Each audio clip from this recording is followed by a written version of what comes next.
Hey Jody, welcome to the Human Happy Hour. Hey, Jason. Hey Hey, Rena. Jody. Welcome, everybody.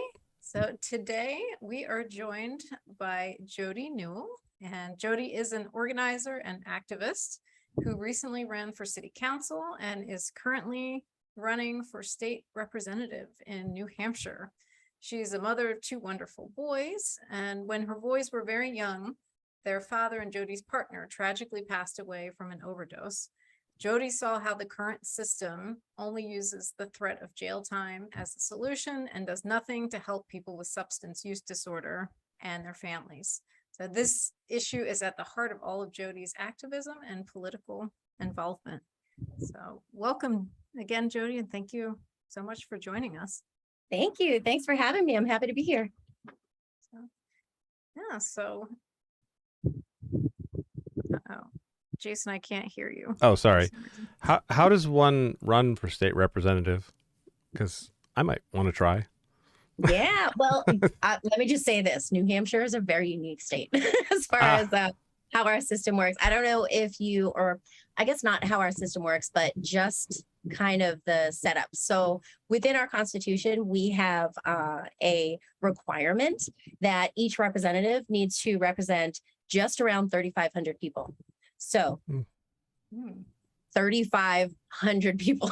There are some states, I mean, Rainey, you're out in California, geez, the reps out there, I mean, it's millions, right? Yeah. So, Wow. so it's a big difference in different states. So in New Hampshire, campaigning for state representative is very different than any other state. It actually has the largest legislature for such an unpopulated state. It has the largest legislature in the country.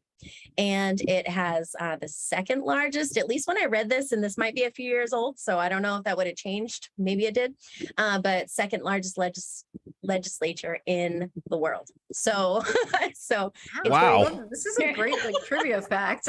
Yeah, yeah, it's crazy. I mean, I actually learned a lot of this stuff when I was, doing a lot of research for Wolfpack and trying to learn a lot about the state legislature, because of course that's where we do our lobbying and stuff. So I picked up a lot of interesting little factoids along the way. For people that don't know what the largest state legislator means, what does it mean? Yeah, Like me. it's basically just by the count, right? It is so The amount of people that are in it? yeah, the amount of representatives or I guess we call different things in different places, but MPs in a place with Parliament or something like that, right? But how would that happen? Why did that happen? Why New Hampshire? I mean, I think it's because it's in our state constitution, in the same way that the nation thing is in the is in the constitution. It's like, nope, this is just the way it's going to be. Wow. And honestly, so I think in a lot of ways that's really at the heart of it, the intention behind it is really a good intention, right? You want people to be able to meet up with their legislators like we do, right? I have coffee with my with my state reps, and every one of them, because there were a lot of them. Right now, there are 3 people who are running to represent my ward in the state legislature. It's just myself running for my ward or district in the context of the legislature. And also there are two people who are going to represent in a floterial capacity. So a larger geographic area that still encompasses Keene. Or still encompasses Ward 4 in Keene. And then a senator. So it's interesting when you look at your legislators, you have a whole lot.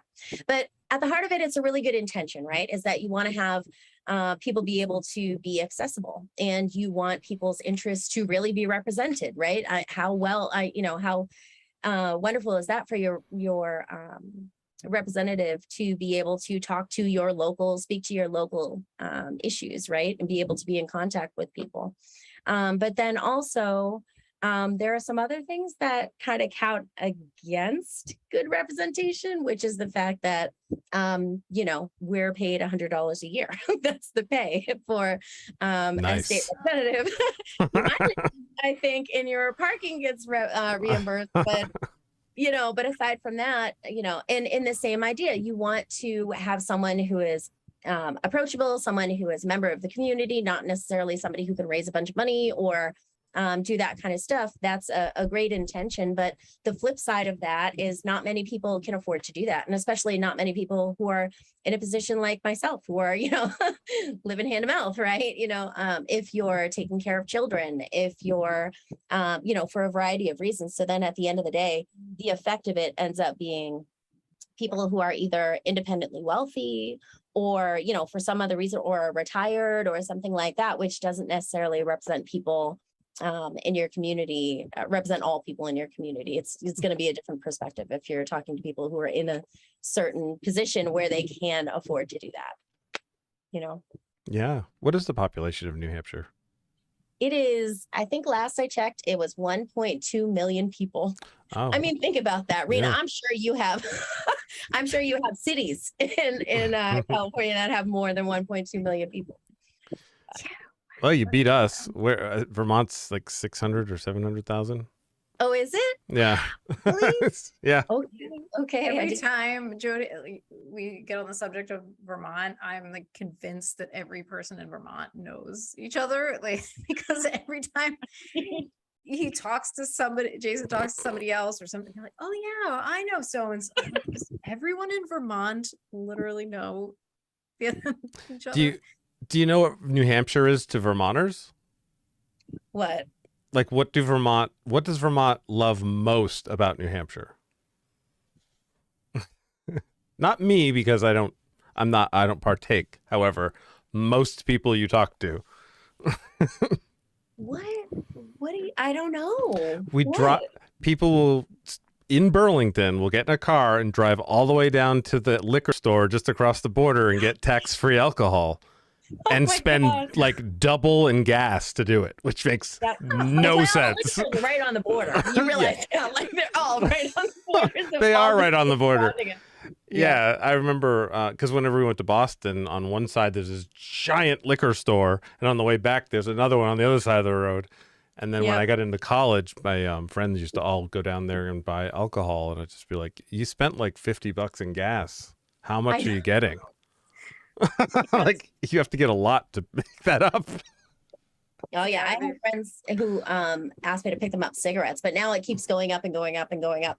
Pick me up a carton on your way down because, tax free. But yeah, is that the live free or die thing? Is that tax free? Live free or die? That's where that comes from, or I don't even know.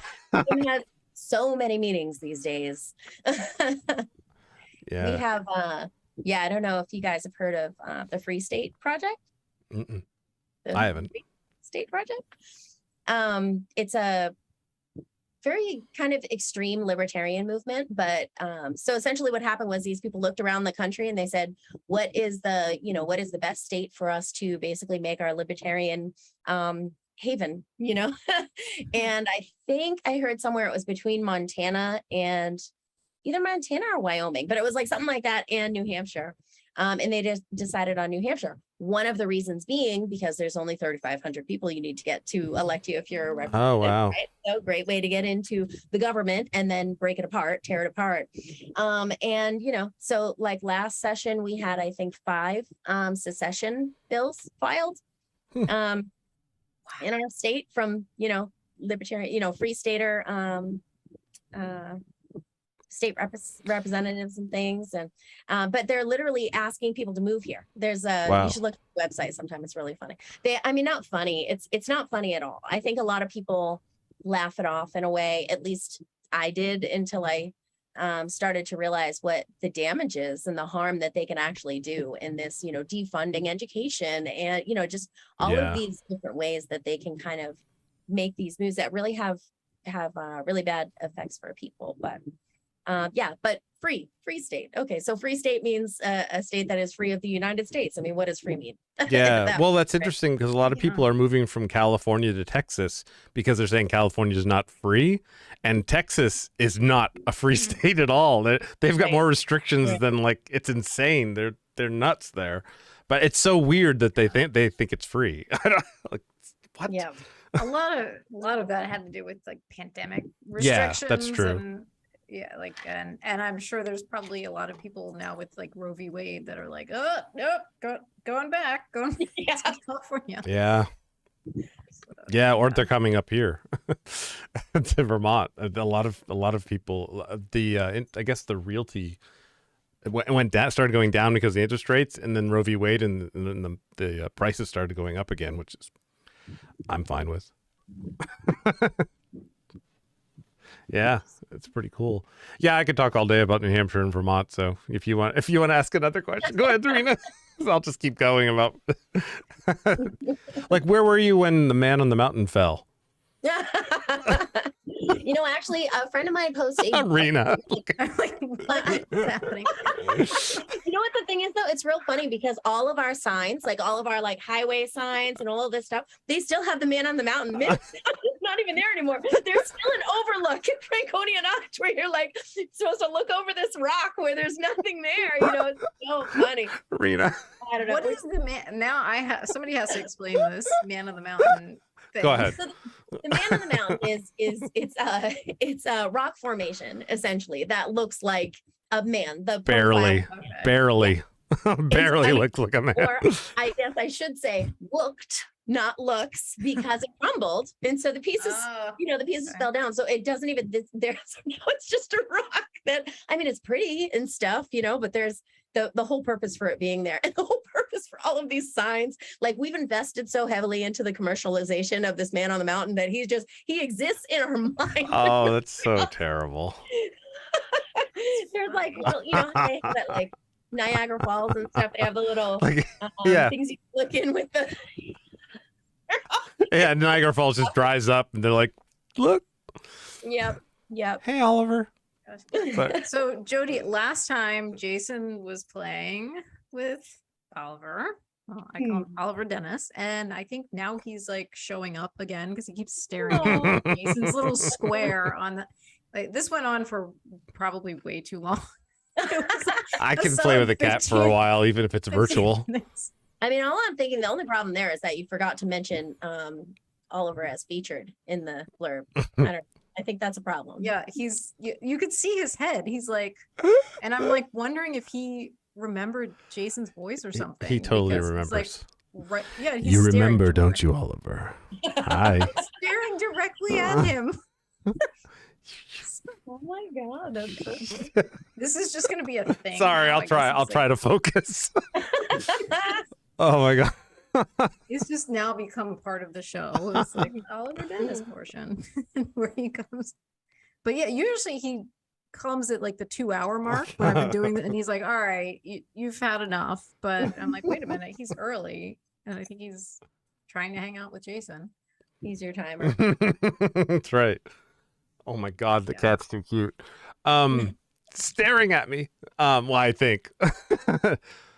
So what are the first steps that you take to become to run for state representative? I'm really doing my research. Yeah, so essentially all you do is you file a declaration of intent. So you go down to your local town clerk's office. I went down to the city clerk, Keene city clerk, and brought my paperwork to say I am who I am, and pointed my house out on a map to to verify that it was within the district that I was filing for, which we just went through redistricting, so smart move. And then yeah, that's it. You're in. There's a lot, there are certain things that you have to do after the fact, in order to campaign finance reform requirements and things like that. But aside from that, it's pretty straightforward, cut and dry. Although I will say it took me like 11 days from when I filed, and like somehow I got missed, and I kept on calling, and I'm going, listen, I just want to make sure that I'm on the list. And so, it's not without incident, but it is pretty simple to get it through. Oh wow! And what do you do to try to promote yourself? Yeah, Money? Yeah. I mean, I had the or not so much. I shouldn't say that, right? But I ran for city council, and when I ran for city council, it was that I did a lot of kind of legwork, going door to door. Did a mailing, the Facebook page, of course, and a lot of it is just like word of mouth and different groups where I'm already kind of plugged in a way, or at least to a degree, with activists and politics in my area, and so I'm known to some people, right? Keene is really good. The Keene Sentinel was really an important part in our area. That's something that people really rely on, because they send out a questionnaire to any candidates who are running. And so every candidate gets the same questions, and they reprint exactly what you say. Of course, it needs to be within such and such words and all that kind of stuff. But it's really a good platform for you to get your message out there in an unbiased way. And then on top of that, I think that people in Keene really use it as a good reference point to see where somebody's coming from and stuff like that. And then, of course, based on that, you can look further into somebody and stuff. But I've heard so many people say that, that was where they heard about me. That was where they decided to vote for me, these kind of things in the city council race. And so I think not only in this, because I had the city council race, and that was just last year, I lost, but I only lost by 36 votes, which was absolutely amazing, because for somebody who is just completely unknown, really to most people in Keene, that was a pretty big accomplishment in my book. But because I ran for that, all of these people already know who I am. So I do have a pretty good foundation for that. And also, because I've gotten to know people, my representative is stepping down right now, Sparky Von Flinsky. He's awesome. Sat down with him, for Wolfpack and stuff, and have gotten to know him a lot more over the years. And so he endorsed me.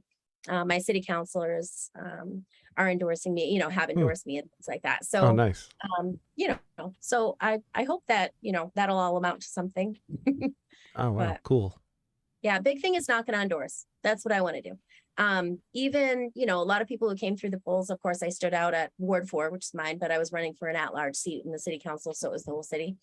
But a lot of people who I talked to said that, somebody, either myself or someone who was a volunteer on my behalf knocking on doors, came and talked to them, and they were really impressed with that. So I think that goes a long way. The face-to-face, even if you don't, of course, 9 out of 10 people aren't going to be home or aren't going to answer the door for whatever reason. Sometimes I don't, I get it, but at least knowing that you went there, you took that time, you left the door hanger and stuff like that. I think that kind of like personal touch really makes a big difference, especially in Keene, because it's such a small, tight-knit community, I don't answer the door.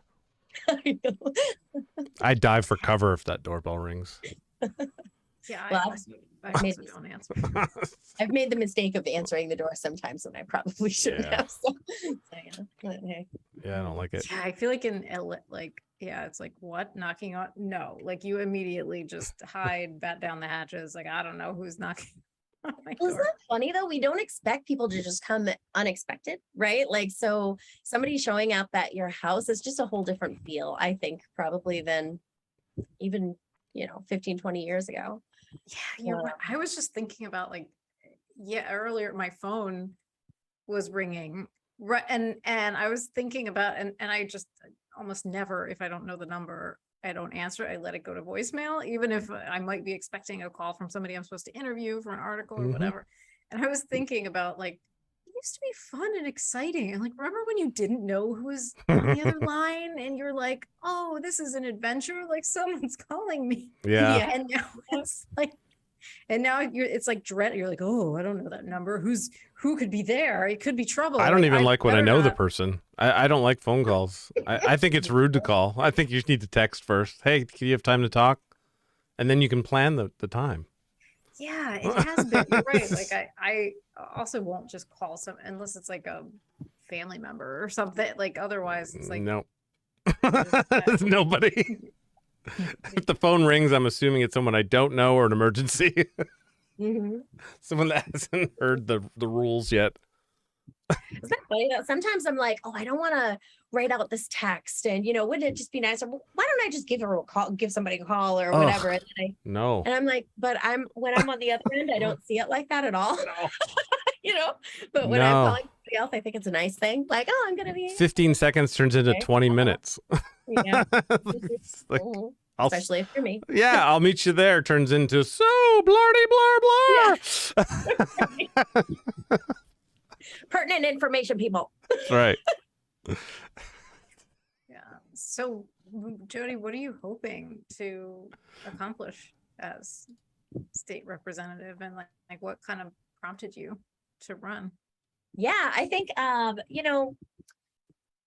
I think at least the main things that are on my mind that I think are the ways that I can really make my own mark with 400 people, right? With 400 people in our 400 representatives.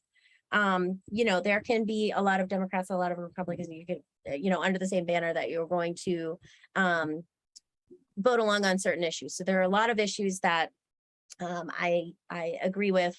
Of course, reproductive rights, like these kind of things that, okay, we understand that, okay, if I'm under the Democratic banner, this is what I'm running for. I think where I can really make my mark and the things that I'm willing to kind of step out on, obviously substance use disorder, that is a huge thing.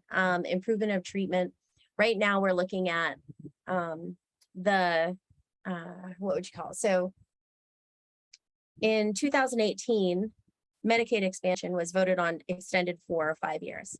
So in 2023 is when Medicaid expansion is going to be renewed. We're going to need to vote for it to be renewed, and in what form that gets renewed, because there was a waiver involved so that we could do it a little differently than, the rest of the country or other states or whatever, which we're not the only ones who did that, but that waiver was approved. So all of these things depend on in 2023, how we're going to vote, who is in the House, who is in the Senate, and who is in the governor's seat, right?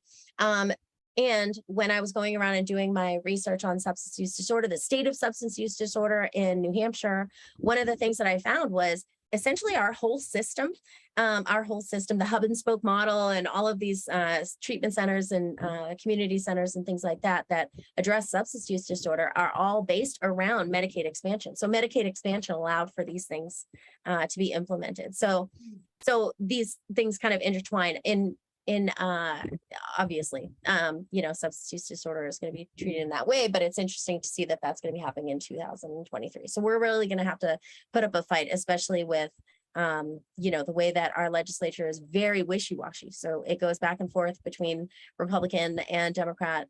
You never know what's going to happen in New Hampshire. It's a purple state.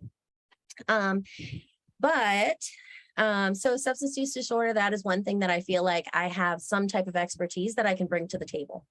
And then, of course, I think something that I've really been involved with recently, at least around Keene, is how we treat the unhoused population. One of the things that, I was trying to go through city council and say, not by myself, a large coalition of people and 3 city councilors, trying to address the issue. We have a lot of people who are camping, and then these people get moved from one place to another. Of course, people who are in that position in the first place are generally there for because of a traumatic experience. I work at a homeless shelter as a homeless advocate. And my job is to talk to people who are in that situation non-judgmentally, and I've been pretty close myself.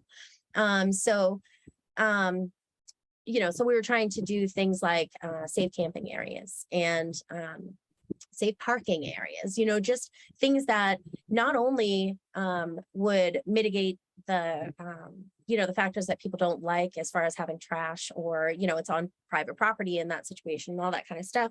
So people do have valid complaints, right?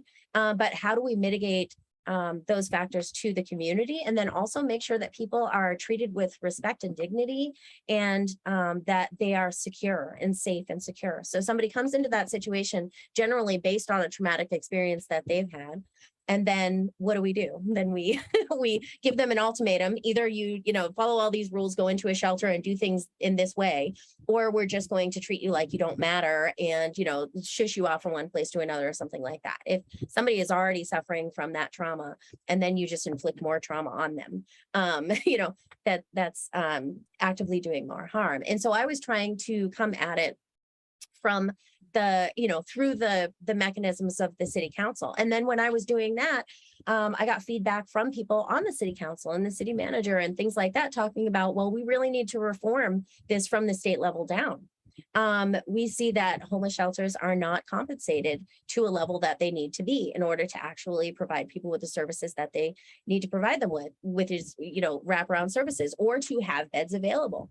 Another problem with our treatment centers, we don't have beds available for, there's a lot that you can do on the local level, but there's more that you can do on the state level, and everything on the local level depends on what the structure is that's set up on the state level. So I would really like to get into those type of things and figure out how we can work for everyday people. I think, especially what I was kind of explaining in the beginning about, it's wonderful that we want everybody to be accessible and things like that and have a small amount of people, but it ends up being retired or older folks and, retired or independently wealthy folks. Well, what kind of perspective do you get from that? Right. And I think, I don't like to harp on the experiences I've been through in my life, but I think those experiences give you some type of insight. And if you're not doing something with it to actually, lift up the voices of other people, or address the issues that other people don't see, even if they're well-meaning and trying to do the right thing. You cannot craft a policy that is meant to help people who are in that position unless you bring people who are in that position to the table. And so, not only myself, I don't think that my voice is the end all be all of all people who are in that, but I want to actually actively bring those people into the discussion and say, all right, when we're talking about this policy, is this helpful? You know what I mean? Or what is it that we can do that would actually address these concerns, or at least find out what the actual concerns on the ground are, where the bottlenecks are, and what's going wrong, and so that I can bring that to the state legislature and hopefully represent them well.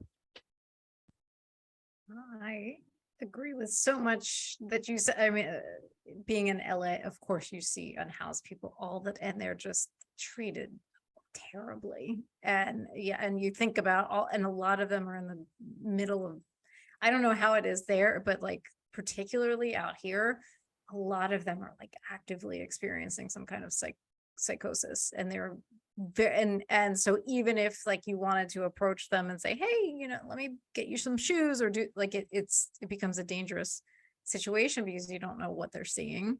And and it's a lot out here. And instead of trying to figure out some compassionate way to get their needs met, while also addressing the concerns, a lot of it just becomes more policing and more moving people around. And I think you're absolutely right, because who's in the city council, or who's like people that are independently wealthy, or older people that, and a lot of them don't have those touch points. So I think it's fantastic that you're doing that and bringing those issues there, and then also being somebody that's willing to go out and listen to other people and other perspectives. For sure. Thanks. I hope so. How does New Hampshire pay for things with, like, I don't know how taxes work. Like in Vermont, we have state tax and New Hampshire doesn't. How do you make up for that? Oh, it's property taxes. So your property taxes are higher than ours, probably, maybe? It's New Hampshire is pretty bad with property taxes. Oh, okay. Which is really sad. Of course. Okay, so the property tax of a homeowner gets, all right, the homeowner is paying that cost directly, right? But if it's a rental property or something like that, they're just passing it on to the person who's renting them. So it's not like it's only on property owners. Right. It's getting passed on to everyone else regardless. Which kind of explains the houseless people. Yeah. Yeah. Wow. Plus, just like everywhere, the rents are going through the roof. Oh, yeah, definitely. Values are going through the roof. The rent is going through the roof. You just can't. And the minimum wage in New Hampshire, in case you didn't know, is still $7.25. Oh my God. Yes, it's the federal minimum, and it's absolutely insane. I don't know. I have worked for the last 8 years in Massachusetts, and I bought a home in Keene. So I live here, and I would go down and I work 36 hours. Now that I've started the new position, I'm splitting it half and half. So I 20 hours at the other job that's here during the week, and then 24 hours on the weekend in Massachusetts. But it made sense for me to do that because I could actually afford a place in New Hampshire and then work, but only by working at Massachusetts minimum wage, which at the time was, I think at the time I started, it was like 11, and it was starting to go up towards 15 every year. And of course that's got, changed and, extended over the time and stuff, but it's still gradually going up every year. But that's the situation. You can't afford to actually live in one place unless you make the money of another place. So. I'm just curious what Vermont, we're at $12.55. Oh yeah. I didn't know that. Bragger. I had no idea. I will say, like, California is at 15, and I'm like, I don't know how anybody could live at 15 here. Yeah. Like, Yeah. especially in Los Angeles. Like, Yeah, Bernie there's no needs to way. update his $15 an hour thing. It's not quite right anymore. Yeah. I mean, in certain areas, like at this point, you need to fight for 25, really, Yeah. to just be able to live and pay rent and basic needs. Oh, but you hear people talk about it and they're just like appalled if anybody says know. anything more than 15. It's like, oh, we're just doing and I get that because I think a lot of people are coming from, you know, a lot of the country is rural areas and things like that. But when you talk to people in cities, there's absolutely no way. Yeah. I mean, I don't know. I mean, even in Keene, and I don't know how people would get by in Keene. And Keene is a pretty small, it's a city, but it's a small city. Yeah. I don't understand what the big deal is when people are freaked out about people getting paid more. It's just better. I mean, everything is affected by that. If you make more, you spend more, and that goes into the economy. I mean, I'm not a mathematician or an economist, but it seems pretty basic, unless there's something I'm missing. Yeah. Well, it's even like the trickle down model, right? That, like, well, that's ridiculous. I know it is absolutely ridiculous. But the idea of being able to insert income somewhere, insert extra money somewhere and say like, all right, or not extra money, but I mean, insert money somewhere in the system, right? You know, the trickle down model is saying like, oh, we're going to give it to these wealthy people who are going to like put it in the bank, invest in other places and all that kind of stuff or whatever. Or we're going to give it to people who are living hand in mouth and guaranteed are going to spend it into the economy. Like there is no question. Oh, yeah. People cannot pay the bills. And the proof of that is during COVID, when people got free money, most people or a lot of people invested it in the stock market, which means they didn't spend it. So like if you give it to rich people, it's just more proof that that's all they do is they invest it or put it somewhere. Really. You know what I think though? I think the argument around that though has a lot to do with when people look at that. If they have a small business, which let's be real, I mean, small business, unfortunately, I when people talk about like bringing business to town and all this kind of stuff, I cringe because what you're talking about is bringing a multinational corporation into our town to pay people shit wages, excuse my language, but to pay people bad. You can fucking swear. Wages, treat them badly, you know, not let them unionize and not, you know, treat them with dignity as workers and things like that. But anyway, whatever, that's a side tangent. But I think a lot of people they envision a small business and they say, well, how could a small business do this? Because, you know, one of the big things I think is, you know, restaurant workers, right? Restaurant workers, a restaurant owner, if it's a local restaurant, really is living close to the margin, right? Because they don't have that bulk capacity of whatever. They are living close to the margin. So when you talk about that, someone who has a small business or knows somebody who owns a small business, that mom and pop shop kind of thing, that's daunting to them. But what we do in America is we supplement the large multinational corporations. The people who live at the shelter where I work and can demonstrably, this is amazing to me. Like, and for some reason, every time I say this, it shocks people. I don't think it should shock people anymore. But I work at a homeless shelter. You have to demonstrate.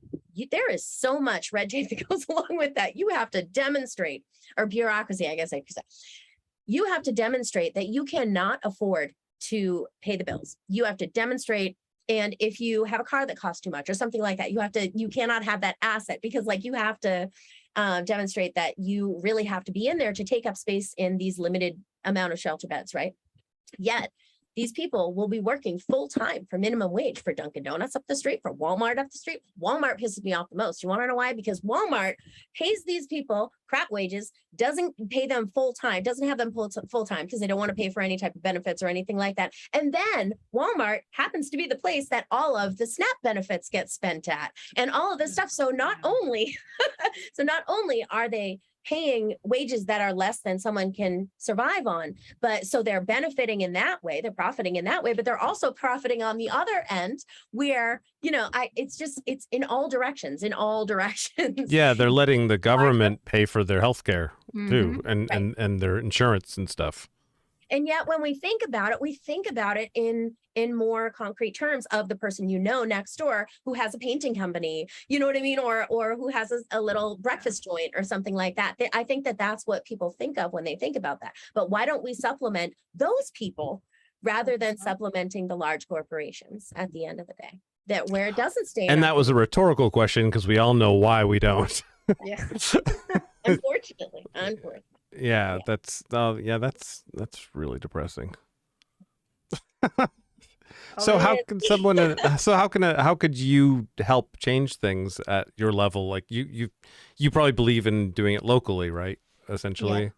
Well, you know what I think? So let me just run something by you. So there's for example, we had a committee hearing a couple of months back where a friend of mine asked me to, inform me about it. And, it was something that we were talking about. And I said, all right, I'm going to go and testify.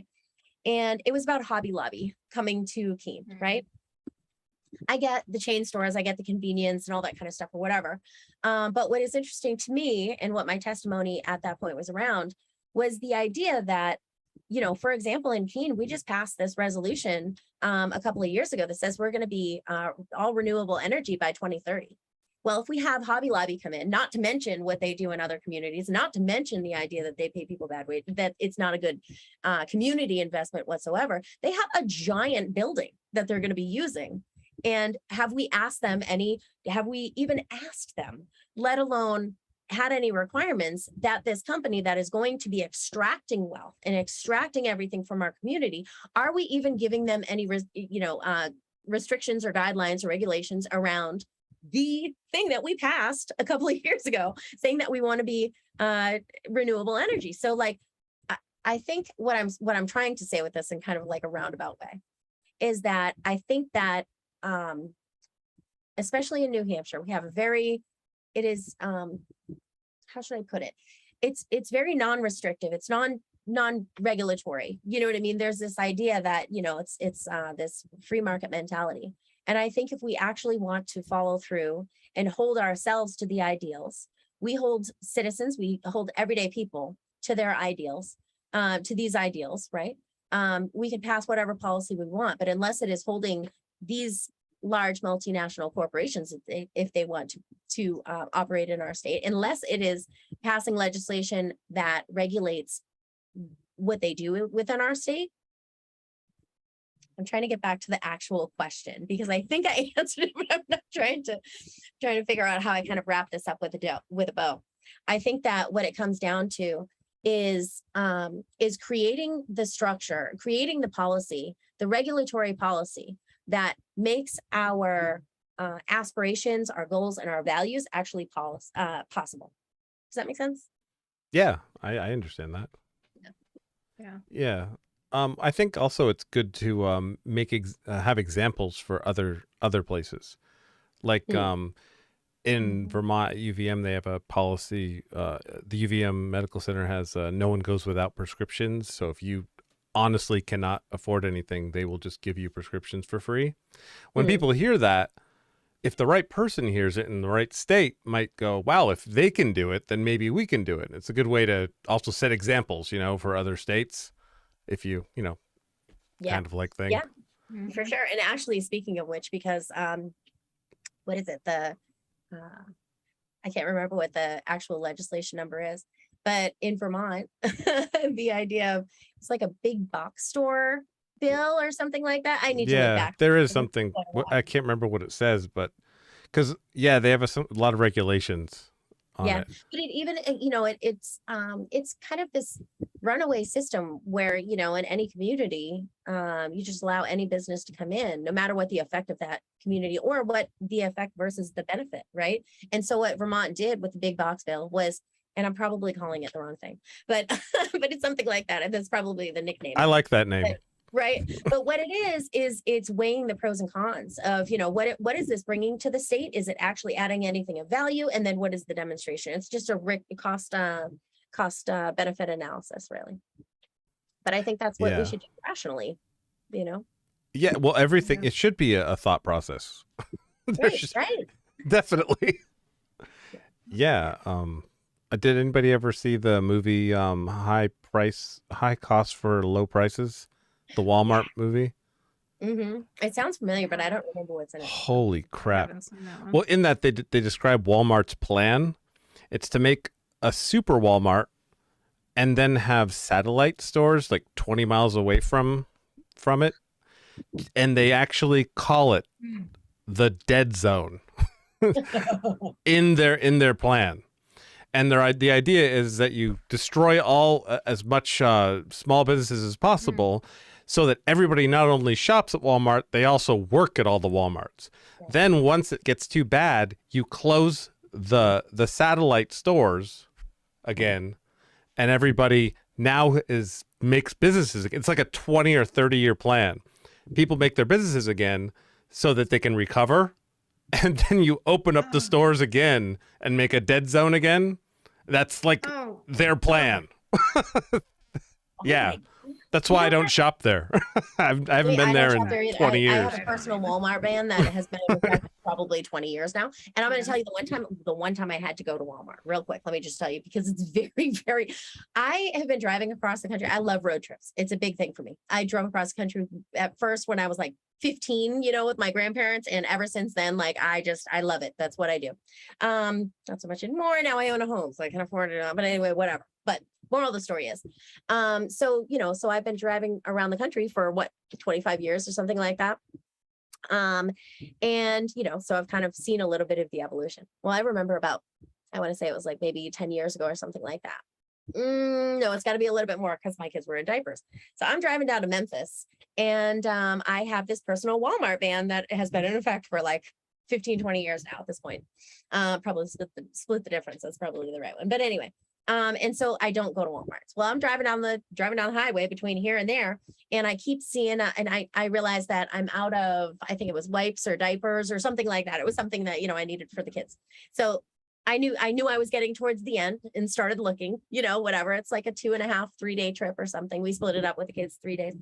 And I'm driving down and I'm looking and we're just keeping an eye out for a store. I was driving through places that were like, they might as well had tumbleweeds rolling down the center of downtown, all closed up shops, boarded up storefronts in this nice little downtown area, and everything is closed up. And I'm like, what the hell? I literally went to like malls where you think like there would be the whole entire mall is closed down, like nothing, it's not even open. I literally could not find a place other than like a gas station store or something like that for the longest time, to the point where I actually ran out and was like, okay, I have to. So I had to go to Walmart. This is why it's my last time I had to go to Walmart story, because it was literally the only place where I could go get these diapers or wipes or whatever it was. Yeah. And to me, it's just so indicative. It's so like visual in your face that like to drive for 2 days in all of these, otherwise, what once were nice little downtowns, you can see it, and there's nothing, might as well be tumbleweeds. I mean, it's so sad because that's what it does. And then you go into Walmart. This is my favorite part of the story.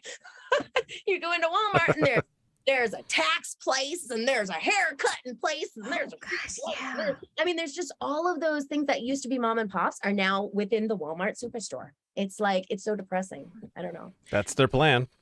The fact is that, when I say I have a personal Walmart ban, some people look at me. I know probably a lot of people do this when I'm not looking, but I've gotten like looks from people like, you think you're so good, like I'm better. No, I don't. Feeling. It's like I don't think it's. But on the other side of it, I recognize that the way that our economy has gone, we have made it so that people can only afford to go to Walmart. Like, so it's not like, it's not even a choice for a lot of people. It's not a choice because the prices are based on what the dollar store has and what Walmart has. And that's what people can afford to buy.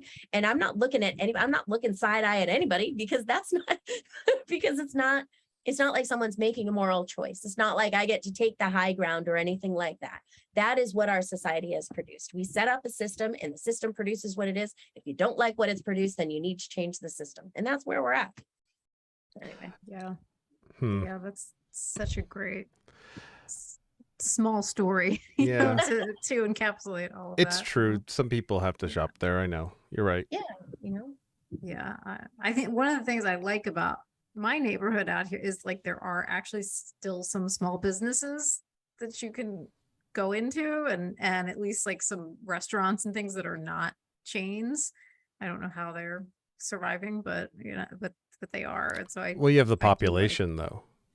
Yeah, I guess but yeah, at least there are some places, because if I go back to the East Coast and visit friends and family there, like, everything is just these big box stores and nothing else. And I'm like, oh, this it's awful. Like, yeah, I like the small businesses and like I have a candle shop where the candle guy has been there for 10 years and he decorates the store and he helps you pick out your candles. And I'm like, this is great. Like, I want to shop for candles at Walmart, or thankfully I don't have one anywhere near. I don't have a car and I couldn't even get to a Walmart if I wanted to, which is nice. I know. I want to live where you live. No, I'm just kidding. I mean, it's got its problems too, of course, but that aspect is nice that there are still some small restaurants and businesses hanging on that you can frequent. See, now I used to have a video store. I used to own one. It was also the best job I ever had. That's the best. Were you like Clerks? Yeah, actually, we also made a movie and had it set in the video store. But yeah, totally like Clerks, except we weren't like moronic. But this was before the internet took over, because when I got a Netflix subscription, I knew it was time to close my video store. But like this company moved in down the street called Movie Gallery, which they marketed themselves as a small business, but they're actually the second largest video store in the country at the time. Blockbuster was number 1, Movie Gallery was number 2, but they didn't advertise a lot, so no one thought. They thought they were just a local store, but they were not. The manager of the store came into my store and said I wanted to introduce myself. His name was Jason also. I was like, oh, hi. Like, yeah, I'm the manager of the Movie Gallery. We just moved in down the street. And I said, oh, okay, nice to meet you. And he goes, yeah, I just wanted you to meet me. We're going to be putting you out of business. That's what he said. Wow. Yeah. And I mean, don't pull any punches, bro. Yeah, I know. I just want you to see my face. Yeah, like I know. I'm screwing you over. Like, unbelievable. And what they did was they would get, because they had corporate money behind them, their plan is to go into a community, make everything insanely cheap for 7-day rentals. So like at the time, I think it was Home Alone 2 came out or something. I don't remember what it was, or maybe, I don't know what it was, but we got 50 copies, which is a lot. And we charged $3.50 for a 1-night rental, which was really normal at the time. They came in and made it $1 or maybe $1.50 for 7 days. Yeah. And they rode in the red for months. And so all the people that were like, they were all like the best customers, just were like, we'll always be with you. And then slowly they started disappearing. And I remember I was friends with a lot of people, obviously, I'm from Vermont. And I said, the moment I close, that price is going to go up. And it did. We closed and they went up to like $5 a rental and 1 day, and you only get it for 1 day. But you can't tell people that. No one cares because they want the deal right now. Right? They don't want to look into the future. And that's the Walmart thing for me. Sure, you're getting your pickles a little cheaper now, but the long-term effect is huge and nobody cares about that, it seems. Yeah. I care about that. I would have still gone to your store. There were 5 of you. I will intentionally. Model, right? Yeah, it's like, well, to the extent that you can afford it. Yeah, I mean, of course, you understand some people just can't, like what you were saying, Jodi, some people can't make that choice because they're like, this is all I have. But to the extent that you are in a position where it's a choice, like I definitely care and will intentionally, even if it means I have to spend more to support a small business, I will be intentional about that because I know I can support that person. You're a unicorn.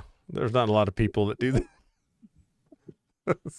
But you don't get the same kind of care and support. And like I bet you if I walked into your store, you probably would, if you knew me as a regular, you'd go, oh, you know what? I got this great new film that I think you would like. Yeah, I was because awesome. Because I know your taste. Right. And you wouldn't get that from a big box. No, nowhere near as much. No, I was amazing. Everybody loved me. It was great. That was the best job I ever had. I loved it. We've been ignoring comments again, so I'm gonna like check in with that. But Savage Joy dropped in just for a bit, and she said can't stay because she's got a show, but she wanted to give us all some love. So hey Joy, awesome. thank you. And yeah, and then Kay agrees and hates Walmart for so many reasons. and says, I stopped shopping at Walmart when I found out that they took out life insurance on their employees and didn't give the money to the families of the employees, and the families had huge medical bills. That was in that same documentary. Oh, wow. I know I didn't know that. Jeez, maybe I just blacked it out because I don't want to remember it. Yeah, they're in a lot of ways, they're way people are like, well, you shop at Amazon. I'm like, yeah, I know it's wrong too. However, Walmart is way worse. Like Amazon still is pretty bad, and I really would like to get rid of it out of my life, but that's a tough one. I actually like a couple months ago did get rid of my Amazon, and it gets tough, like, because usually I can walk to stores. So, like I have a local Target, which, is probably not much better, but maybe less bad than Walmart or Amazon. But I can walk and get a decent amount of things. So I've been trying to do that. But also you find, like, with supply chain issues and things, now you're just like, oh, damn it, I can't get razor blades anywhere. And so now that's almost like forcing you to have to engage with like the Amazons sometimes. And I'm sure plenty of people don't have that choice too if you're closing local businesses. Yep. Yep. What do we do? So, shop local. Yeah. Shop local. You know what, Jodi, since you mentioned road trips, and this is human happy hour and getting to know, like, can you talk about some of your favorite road trips and where you like to go? You've taken a lot of road trips? You know what? Listen, I'm gonna tell you. Okay, so my little stats here is I've driven across the country and back. I think it's like 14 or 15 times at this point. My coolest fact, or my favorite, is that my kids, by the time they started elementary school, had driven back and forth across the country, I think 6 times. So that was really cool. Wow. I used to tell my kids, like, hey, guess what? And of course they're like 4 at this time, and I'm telling like whatever. But I'm like, someday you're gonna be in school and you're gonna be sitting there and you're gonna be reading out of a book and you're gonna open it up to whatever it is, the Grand Canyon, the petrified desert, these different things. And you're gonna say, I went there, so these things that everybody else is reading about in books, you're actually going to have experienced. And I like that a lot about traveling with my kids because it's that kind of experiential learning. But I have to say, like, I guess I like every place that I've been. I've actually been to, as of like 5 years ago, I had been to every single continental US state except for Alaska. Never been to Alaska, and it's on my bucket list, y'all. Alaska, I'm coming for you. No, but so I have like kind of a story for every state. And I guess like my favorite stories, and believe me, I have my stories, but my favorite stories are like experiences that happen to me along the way, right? I think that they're not so much like about the destination, but about things that happen along the journey. So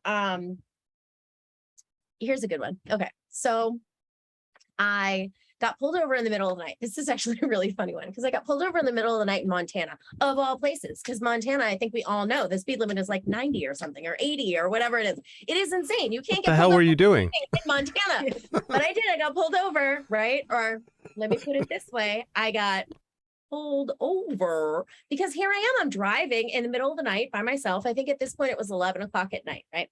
And I'm driving, by myself. I hardly saw anybody else on the road, I think I was on my way to Seattle or California or something like that. And so I'm driving, and all of a sudden I see like, the single light, whatever going off, and I pull over, and this guy walks up, and it was really like, looking back at it afterwards, I'm thinking like, okay, you'll see. So anyway, but this guy pulls me over and he says, hesitate to say officer because I don't know, but he pulled me over and he looks like he's dressed like, an officer and stuff like that. And he like pulls out this little pad, whatever. And he's like, you were going, whatever, it was something stupid. It was like, you're going like 84 and an 80 or something like that. And all I'm thinking at that point is like, I have out of state plates. Like people in other states love to pull people over who have like whatever, who have out of state plates because, you're stuck there. You're like, you have to whatever. But the crazy thing about this situation was that he told me that I had to pay my fine right away. So what he told me was that either I had to pay him cash right now. Anyone from Montana, tell me if this is real. Because I'm thinking, I was shocked, and I'm going, all right, I'm driving across the country by myself. I have like X amount of money that is literally from like the gas calculator online. This is how much you're going to need and all of this stuff. So I had very little amount of money, plus the gas prices had gone through the roof. So like at that point, I was already behind, and I'm going $40, but I had to hand him $40 right then, or else he was apparently going to throw me in jail and tow my car and all of this stuff. And I'm alone on a highway in Montana where you literally can't see any other lights. And I don't think I've been through a city in like 20 miles, but okay, I guess that's what I'm doing. He's got this little pad of paper and he's writing stuff on it, but he doesn't ever even hand me a ticket. He just takes like $40. Sounds like that's not an actual. This is what I'm saying. But here's the beautiful part of all of my stories, because they all have a wonderful ending. So everything leads to something. Even if you think it's crap, it always leads to some like good experience. So case in point, I'm like, okay, I am not driving anymore in Montana. I'm finding the next town. I don't care what the next exit is, but I'm getting off. I had this habit where like I would go to, even like say it was like a trucking company, and I'd like park in between trucks, like my little car in between trucks. So like I felt safe, like just like, okay, I'm going to sleep here or whatever.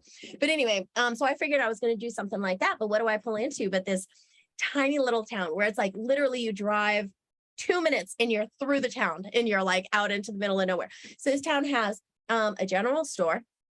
It has a post office.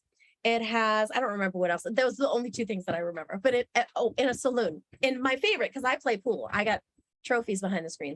But anyway, I have to throw that in there every once in a while because I only have so much to brag about in my life. But anyway, so I love shooting pool. And I'm thinking, oh, this is great because I drive by this place and it's literal saloon doors. Right. So it's like the doors that you see in movies where you like push open these two, swinging doors and whatever, guns out or something. And so I see people playing pool inside, or I saw a pool table. I don't remember what I thought, but I saw that there was pool and I was like, okay, well, I am passing out in this town. So, but it's a small town. And of course I have these kind of like things where I want to be careful about stuff, and single, at this point, 19, 20-year-old girl driving across the country by myself or something. And so I'm like, okay, so I turn back around at this. I mean, the street was like, it was much shorter than my own street, but that was the whole town. But anyway, so I come back. It actually had a sign in it. And it had one of those like population signs. I think it was like in the hundreds, but anyway, so whatever. But I turn back around and I go to like the only place where there's actual cars, because there's like a postal Jeep, not like a professional, but it's like a Jeep, right? That has the post office symbol on the side of it, right? So there's postal Jeep. And then there was like another car, and I was like, or another whatever box truck or something like that. And I was like, okay, so I'm going to park in between these two cars because like, you don't see me here, right? I'm freaked out, but I don't want to like whatever. And I walk around to this saloon. And so I go into the saloon. The saloon was awesome. There were like 4 people in it, and we shot pool all night. My favorite part was that no money was exchanged. Like that was the funny part about it. No money was exchanged because in this small town, it's all just like everybody, you just got to tally. This is your bill. This is your, what do they call it? Not your tab. All right, you got your tab, but everybody pays it at the end of the week when you get paid. That's the whole thing, or you pay down a little bit or whatever. It's set up that way because there's no money exchanged in this whole situation. So like everybody's buying me drinks, but it just goes on their tab, and I don't know, whatever. I thought it was really cool. And then, so I'm having a blast. It's, for like 2 hours or something like that, drinking with these folks. I don't know what I was thinking was going to happen at the end of the night. Like, where did people think I was going to go? You know what I mean? Now that I've had a few, you know what I mean? Like, am I going to get back on the highway? I don't know what I thought other people were thinking. I guess I wasn't thinking that clearly at that point, but I go back to my car, and sandwiched in between the postal Jeep and the, box truck or whatever. And I'm just okay. And I go to sleep. Next morning, I get woken up at like 5:30 in the morning, only a couple hours later, by like knocking on my window. And I look up and it's the postman, because there's only like 150 people in this thing. And the postman, of course, is somebody who I was playing pool with. Right. It was so funny. And but the beauty of it is that like, something crappy happened with this police officer. Now I honestly don't even think it was a police officer. I think it was somebody who was just, a scammer, whatever. Okay. But I lived through this story. So that's wonderful if that was the case. And because of that made me stop and say, okay, I want to stop the next place. And the next place happens to be this tiny little town in Montana. And I got to hang out. It happened to have a pool table. So I got to hang out with all of these people, it's just all of the kind of things that come together for an experience that you'll never forget. I will never see these people before. Facebook did not exist at that time, but I got to have that experience of, just meeting different characters and having this kind of just weird, experience for, adventure for an evening, and then like move on and okay, cool. And you know what I think is best about that, not to be like long-winded or anything, but to bring it back to the idea of like, traveling with my kids when they were younger, like we did that by necessity. I couldn't get childcare. I couldn't afford childcare. So like I was going to be home with kids anyway. So like, if you're going to be home with the kids anyway, and whatever, then okay, you might as well be traveling. So like, yeah, that was part of it. It was kind of just like, okay, there's something to do. But the other part of it is that I feel like my kids, even now, if you talk to them, they could talk to anybody. They could have a conversation with anybody. They have a different perspective because they have met so many different people and talked to so many different people and experienced so many different, even within, America, and the different kind of flavors, and the different attitudes and the different atmospheres and stuff like that. And they have this kind of well-rounded perspective, in my opinion, you know what I mean, to be able to understand people and that kind of stuff. And hold on, but just to bring it back to Square, just to bring it back to Walmart, as if we didn't want to get away from that conversation. This is one of the things that bothers me the most about it, is when you're driving around, you experience the different subcultures around America. You know what I mean? Like there's different areas. And now with things like Walmart, all you have is like these, Boston is like lobster or whatever. And so you have like all of this made in China, Boston, lobster merchandise and stuff like that. It's like we've taken the flavor of these places and commercialized it, because places like Walmart just want to have something that is like, it's like the tokenization of all these beautiful subcultures that we have in the United States. And so I think, anyway, I don't know how to wrap that up with a bow, but same idea. But I love it. That's a great story. Wow. And yeah, I love those experiences where you just have this moment in time with strangers and you're like, I'm never going to see them again, but like, what a great story and what a great thing to just kind of take with me. Oh yeah. Hell yeah. I think a lot of times you don't know what you're taking with you. You don't know how it contributes to your perspective. You don't know how that changes. I remember having this conversation when I went to Uganda when I actually turned 25 in Uganda. It's kind of funny because they don't celebrate birthdays. No, 24. But anyway, birthdays are not a thing. And I celebrated my birthday there. Anyway, it was wonderful. But I remember having this conversation while we were there. I remember having this conversation with, my roommate who had been to Kenya the year before, Kylie Ray. Awesome. And she was talking about, we're talking about kind of what do you expect to get from this trip and all that kind of stuff. And I remember thinking like, I'm never going to be able to quantify that, because I feel like it's going to play out through the rest of my life, right? It changes your perspective, which changes how you look at so many different things. And so even all of those small little experiences that you have with random people and stuff like that, like you can't necessarily quantify or express how that has changed your perspective over time, but it's going to make you look at things in a different way, make decisions in a different way, that kind of stuff. So over time. Yeah, I think, what's really striking to me, Jodi, is like to speak to you and then people like you that have had so many different experiences with different people and have traveled and moved through spaces. It's wildly different from like my experience. Like if I go back to like where I grew up, where people just don't really leave and they stay in the same, and you're like, oh my God, these people have been having the same conversations for like 20 years, and like perspectives don't change because like you're not interfacing with anybody else. And it's wild because I think like, because I'm used to interfacing with lots of different people at this point, and then you go back and you're like, whoa. And so it's awesome that your kids have that experiences at such a young age, because I think it makes us better people the more we try to understand other people's perspectives. And now you don't have to travel to do it. Yeah. You can talk to people from anywhere. Being a gamer, I know people all over the world that are friends of mine now. So it's like I get perspectives all the time from people, and I've lived in Vermont my whole life. And I remember before the internet, I used to get blamed a lot. Oh, you don't know, you're from Vermont and you lived there your whole life. You don't know anything. I'm like, I watch media and stuff. I see people talking in the world. There's like television and stuff. I'm not like just totally isolated in a box. And then with the internet, everybody's worldly now, or you at least could be if you want to be. Could be, I think is the Yeah. the Yeah. key. Yeah.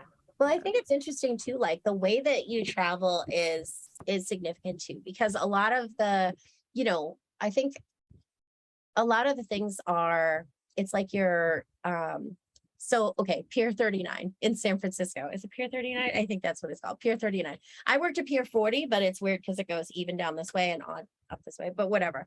The Embarcadero. But anyway, so Pier 39 is like this, all commercial, like there is a Ben and Jerry's, you know what I mean?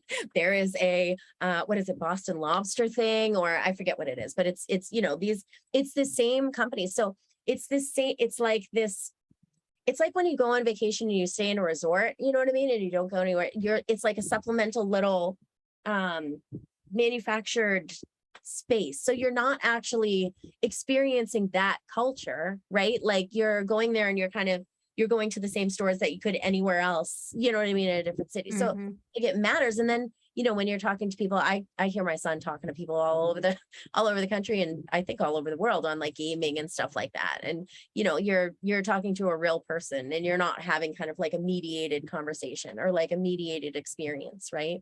Oh yeah, no, there's no mediation. Yeah, no, believe me, there is no filter. And I know that. I'm coming to terms with it. Okay, Jason. Yeah. I'm in like a support group for like, dealing with the way kids talk on Yeah, well, yeah. Kids are the worst too. Adults are fine, generally, but kids, like I can't tell how many racist 12-year-olds I have talked to online. It's like, Oh no. it's insane. You know what I will say though, like my kids poor. Not poor. Sorry, you should hear it. But there are certain things where I will grab those headphones and I'll be like, I don't know. But my son knows not to say anything that's racist or homophobic. That was the big thing. I think certain things that, I don't think people understand what the impact of using those words and saying those things is, unless you really make a point. And I made my point. That's what I'm saying. Yeah, you totally. Especially even growing up, like I grew up in the 80s, and there's a lot of things that we used to just say. That's gay or that's retarded. And you have to train yourself out of that because it's doing harm. But at the time we didn't know, we didn't think about it. But I'm able to change. So people can change. You can actually make a choice to figure that stuff out. And if a new rule comes along, learn it. It's not that big a deal, really. It's not really affecting you. You're just being kind of an asshole not to just make the change. Yeah. It is. Speaking of that, it is wild to think back. Like I've been watching like older shows. Like I was watching Doogie Howser like episode, and it's like it's so wild to see just like the stuff that they put in there, and I'm like, whoa, what? And then you're also like, we were like things that like you watched when you were young, and you're like, no wonder we thought like this, or what, like look at the stuff that we were just watching as kids. And it's like it is wild to think about. But like I've changed with the language, and I mean, of course, like the work that I do too is all in language, so I hear it, I guess, maybe before some others, but you're like, oh, okay, this makes sense. Like I don't want to say something that's intentionally hurtful to somebody else, so like let's just not say it. It doesn't really affect me, like but so many people are just but some of it I think is like maybe people just don't know, like if you consume a decent amount of media, or if you're like talking to a lot of people from different demographics, or then you probably know because you've seen that language change. But I can definitely see the case for some people that they just don't know because they're not sure some people media, I guess. took a whole course. I actually really enjoyed it, even though it was horribly depressing or whatever in the beginning of it. But it was essentially, I don't remember what the name of the course was, but it was like Language Matters. The woman who taught it, the professor who taught it, was actually a genocidal scholar. She was a scholar on the Rwandan genocide in particular. And what she talked about was the way that people were dehumanized. You know what I mean? They were dehumanized by talking about how they were cockroaches. And then, these words that you're talking about, like something that, equating somebody with, with something that you don't mind smushing with your foot, like that kind of thing. And the way that kind of contributes to the perspective that you have and the way that you treat people, it's dehumanization, right? And so I know a lot of people don't mean it, but, I know that there's a lot of just ignorance about it, right? But what really bothers me is, like Jason said, it's so easy and it's so simple to just make a change in the way that you talk. It's so easy to do that, and people just, it's like they dig their heels in, like, they just don't want to be told what to do or something. And and of course propaganda, and it builds it up and all that kind of stuff. But the whole point of the course, and I really enjoyed it a lot, and I think got a lot out of it. But the whole point of the course is that it matters. The way that we talk about people and the language that we use really, it really means a lot, even so far as contributing to genocide and cockroaches and things like that. It was the same thing that was used in the same words that were used in the Holocaust and things like that. Talk about other people. It's been used over and over and over again. This referring to people as animals or people who are less than human. Yeah. Well, like the whole, one of the books I read, Less Than Human. Like the whole Jordan Peterson Twitter ban thing. Like he's like screaming, "It is physically impossible to speak about him, her, Elliot, Emily, and talk about her getting her breasts removed or his breast removes." I'm like, you literally just did both of them. All you have to do is cut out one of them. Just cut out one of them. Just cut out the one that's wrong. You did them both. We now know you can. Like, you know what I have found, like having known people who I feel like there's a lot of brain training just because of patterns. When you knew somebody before transition and then you know them after, like that's an active, like you have to retrain brain. But it's that's like normal. If you meet somebody and I'm like, oh, okay, whatever pronoun you want to use, cool. It doesn't hurt me at all. Yeah, but I think it's just a matter of like if you're switching somebody's pronoun, and I've had a couple instances of that I was like, oh, whoa, like you gotta, but it sticks after a while. Like you have to really consciously. And if you're trying, they know that you're trying. They're tolerant of it. It's like almost like working together. Like, I'm sorry. It's an honest mistake that you But like my son halfway through the year last year, his teacher got married, and what do you know? Her last name changed. I still don't remember. What do you do? I don't talk to her very often. I don't know what to do. The last month of the summer. But like, okay, all right. So we call her something different. Like, I don't understand. That's crazy. It's very simple. It really, I swear to God, it really is just people digging in their heels. It is. Like, you should do this. It takes so much more effort. And it's funny because I say this to my same son, because he will try to get out of things. You know what I mean? Like he's a really smart and a really sharp kid, right? But instead of just taking his really smart and sharp brain to do the thing he needs to do, he will use all of that effort to figure out how he can manipulate his way out of it. And I'm like, you are taking so much more. You are putting so much more work into getting out of doing the thing than just doing the thing. And this is exactly how I feel about all these people who are like, oh, like, just, dude, I don't know. Yeah, it's easy. Just respect people. I don't know. I don't feel like that's a lot to ask, really.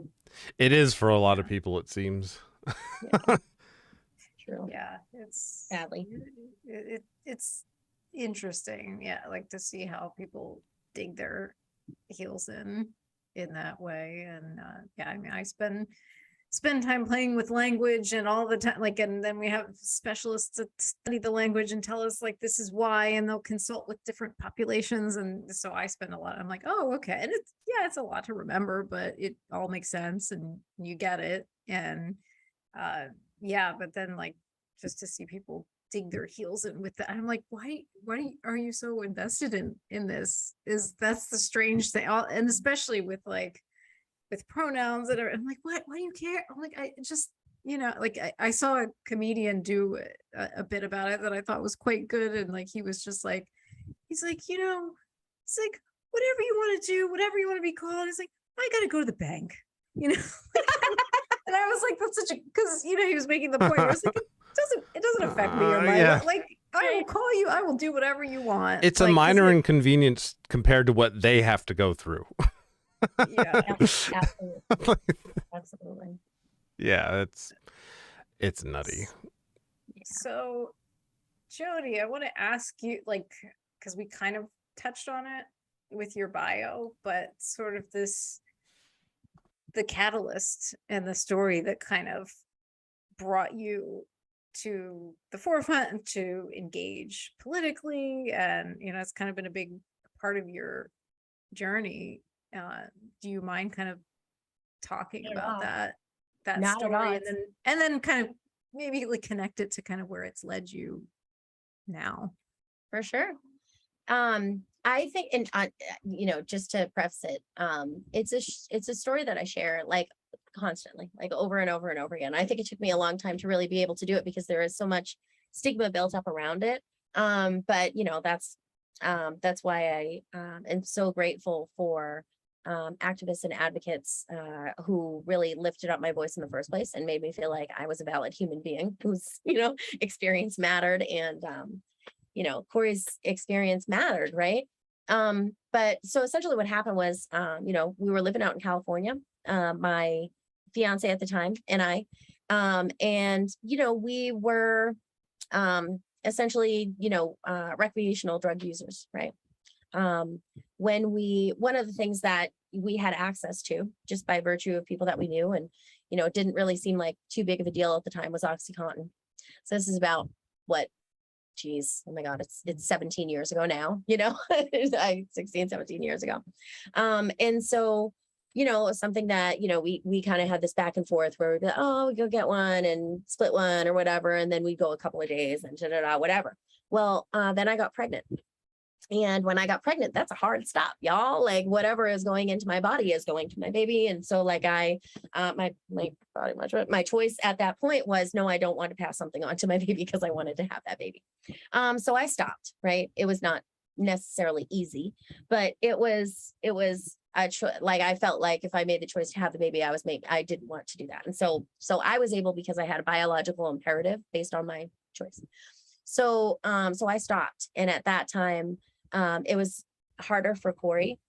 And so we ended up moving back to Boston, and there were just like a lot of odd things that were happening where I knew, Corey wasn't being honest with me, but I didn't know exactly what it was. I thought he was cheating on me because that's what you go to, right? Which is kind of funny. Like if Corey and I, it's kind of like little saga there. That was a pretty weird, that wouldn't happen. But anyway, or I hope it wouldn't happen. But anyway, thinking back on it. And one night, Corey was pulled over, and he was pulled over by the Massachusetts State Police. And they said they smelled marijuana, and Corey was acting funny. Now, a friend of ours had come to visit a couple of days before, and there was like this kind of like hush hush where I knew I wasn't getting the full story of what was happening.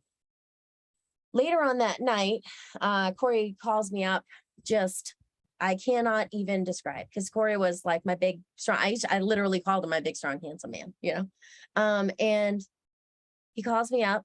Turns out he's at the state police barracks, and this big, strong, handsome man just completely broken down. I mean, to hear his voice on the phone and just the way that, anyway, I couldn't even reconcile like the person who was talking to me on the other end being Corey. And the next morning when I saw him at court, when we, posted bail and all that kind of stuff, I mean, it was the visual version of like what I had heard on the phone, completely just broken down man. He told me about, of course, so when he was pulled over, he had, I can't remember exactly what the number was now, but he had a small amount of heroin and he had a whole bunch of pills. And he was just completely broken. I remember walking back to the car after leaving the the thing. And of course, breaking away from family. So it's just the two of us walking towards our car and everything. And I remember him literally just breaking down. Now, mind you, my big, strong, handsome man, my protector, right? Breaking down with both of his hands holding my one hand and begging my forgiveness. And this is, he just looks, just everything. I don't know how to explain that to you, but I remember that so clearly in my mind. Because as he explained to me, like the way he was treated, we want to talk about dehumanization. It was just instantly like, you are a drug addict. And so now you deserve no respect and no dignity and all of that. And so that was the experience that he was describing to me. So Corey actually pretty privileged person in that respect, as far as, getting treatment and all of that kind of stuff. He was able to access treatment. He was able to go to McLean Hospital for, for rehab and detox and all this stuff, doing the 90 meetings in 90 days. And he's really trying to do, but he's doing all this because he's facing, it actually started as a 15-year mandatory minimum. So he's facing a 15-year, this is based on the quantity of drugs that he had, the quantity of pills that he had. And it's just like, okay, 0 to 50, this is 5 years, 50 to 100, this is 10 years, 100 to 200, I think it was, this is mandatory minimum 15 years. So I'm sure you're familiar with what a mandatory minimum is, but it takes it completely out of the judge's hand. It says, no matter what, if someone is caught with this, then they are going to jail for that amount of time. So during the trial, now, mind you, at this point, we had a newborn baby. Corrado was, I think at the time he was pulled over, it was like 2-3 months. I remember going to like rehab at McLean there was like a Patriots game and, like whatever. And I don't even think he could stand yet. So he was like a couple of months. And so, and during this time, while Corey was going through the trial and everything, I became pregnant and found out I was pregnant again. That's our younger son. So imagine being in the position where you are facing a 15-year mandatory minimum. You have one newborn child. Now, I'll tell you something about Corey. He was, I don't know if it's something about like he's got this big Italian family, and this is the whole thing is you take care of your family. And that's the mission, right? It's to be like this family man and whatever. And that's what he always wanted, right? So now he's found, okay, this is the person he's going to marry. We're going to start a family. We were planning our wedding, like all of this stuff. And suddenly you're facing a 15-year mandatory minimum, watching your two children through glass for 15 years, right? So he's doing all of these things because he had to satisfy the court, right? He's doing all of these things but he's still under the threat of just this horrible, horrible existence for the next 15 years. So you put somebody in that position, you say like, all right, well, you need to recover now. And then there's this is the threat that you're hanging over their head. And so Christmas Eve, 2008, Corey walked into the bathroom. I remember telling him my Christmas miracle story. I remember that the night before he told me that he loved me twice, which was really weird. Like just, he told me he loved me all the time, but it was just thinking about later and thinking about that he actually said it twice. And he stood in the doorway of our bathroom and listened to my Christmas miracle story, whatever. And very patiently and kindly waited for me to finish the story before going into the bathroom. And about, 15 minutes later or something like that, my brother yelled down to me about something, from upstairs. And I hollered to Corey to ask him a question. He didn't answer the question. It was actually about an egg sandwich. That's, but whatever. And he didn't answer. And for some reason, I thought he was mad at me because I was like vacuuming and that woke him up kind of thing. And for some reason, I'm thinking like he's mad. And it took me a minute to be like, he's not answered. So I said like, Corey, please answer me. Like, you're scaring me now, And my son, this little baby boy is banging on the bathroom door, da, da, da.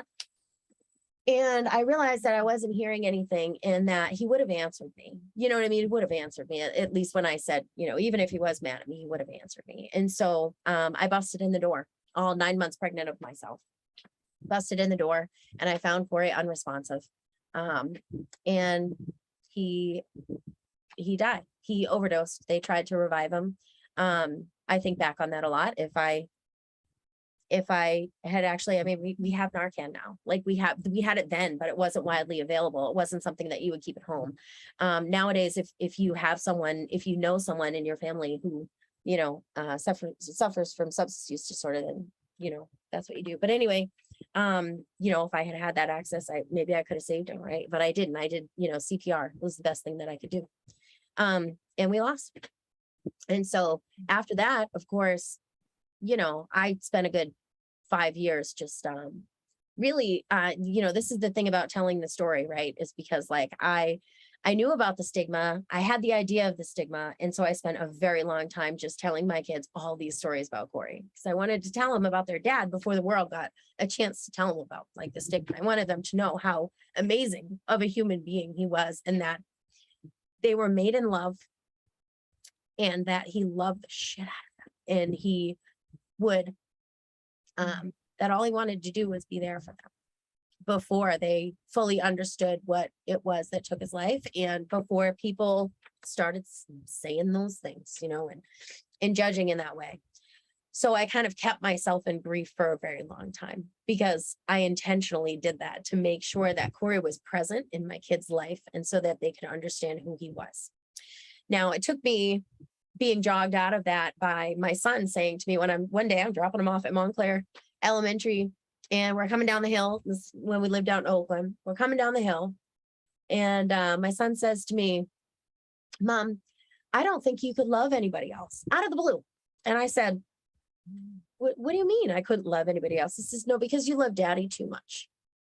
And I just, you know, it's funny because these stories you look back on and you think like, oh, well, I could have said this, I could have said this. But I was actually pretty happy with what I said. I said, "Honey, I have a whole lot of love. I got love for everybody." You know what I mean? Like I have so much love. It's unlimited. So you don't worry about that. But I realized that I was keeping myself in this space and all that kind of stuff.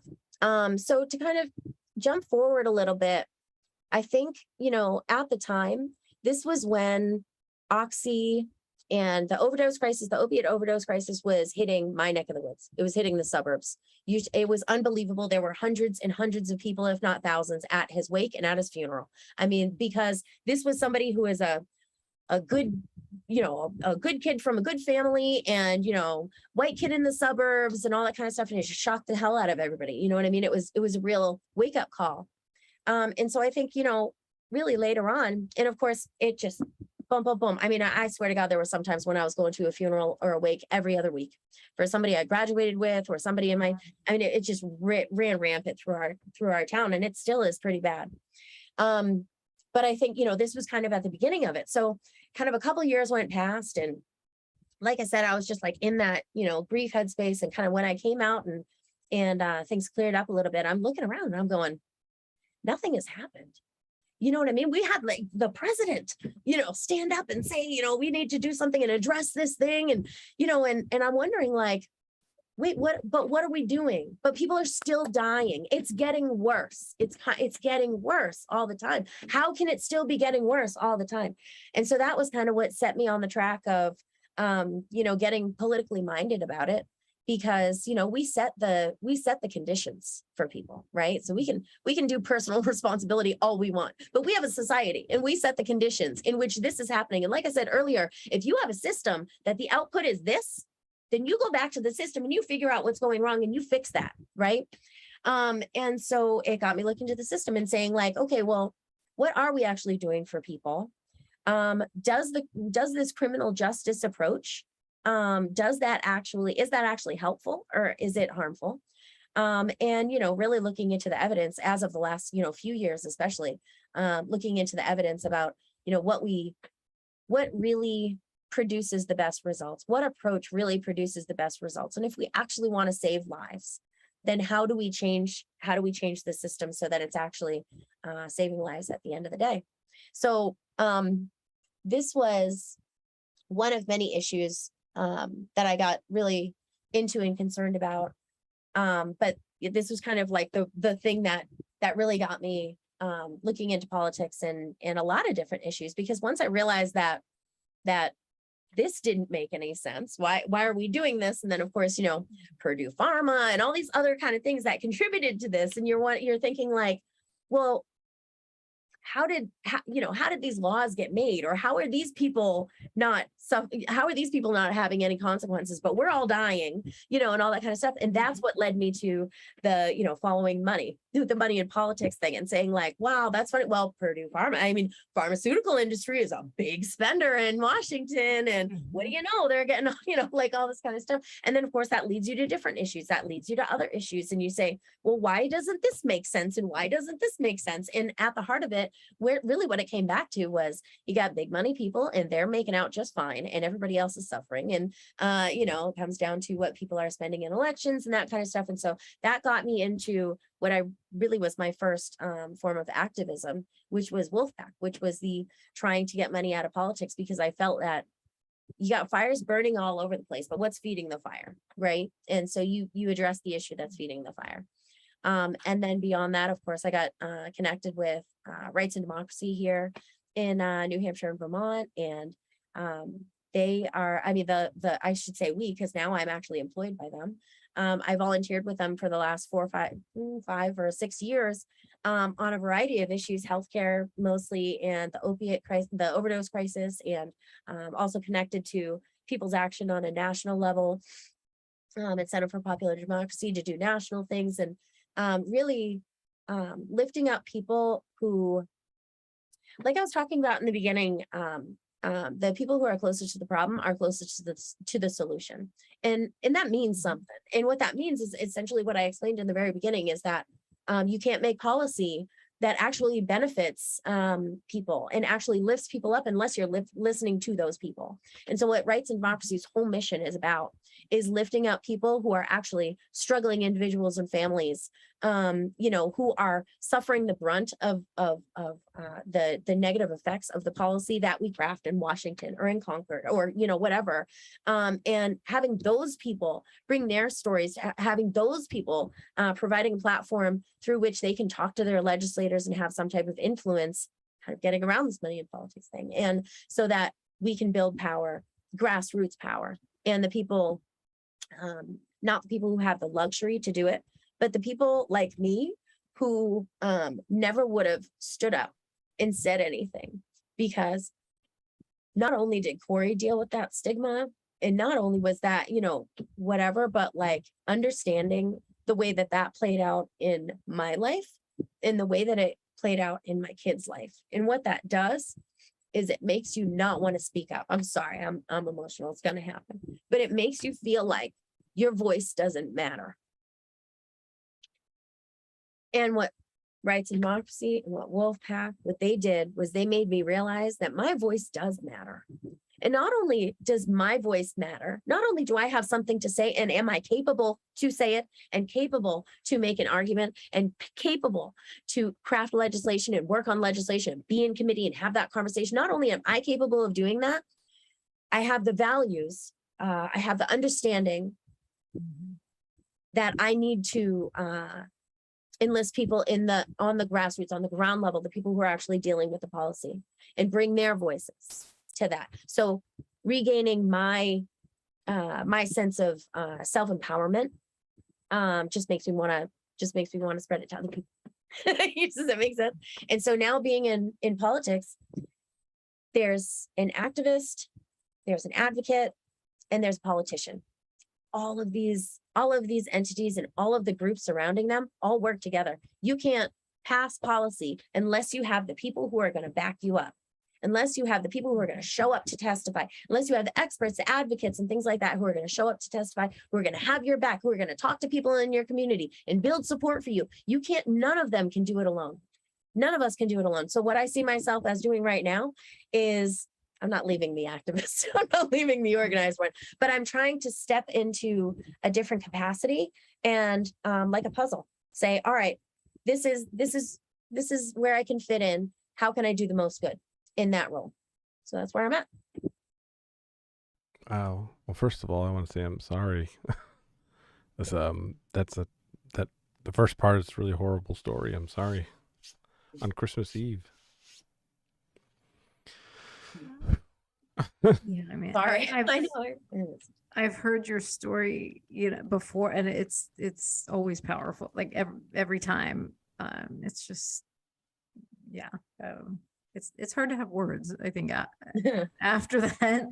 But I think it's truly incredible what the things that you've done in the aftermath, and like being faced with such a horrible tragedy, and then, and and just finding meaning and saying like, okay, well, I'm going to use my voice and uplift others. And that's a truly amazing Thank you. part.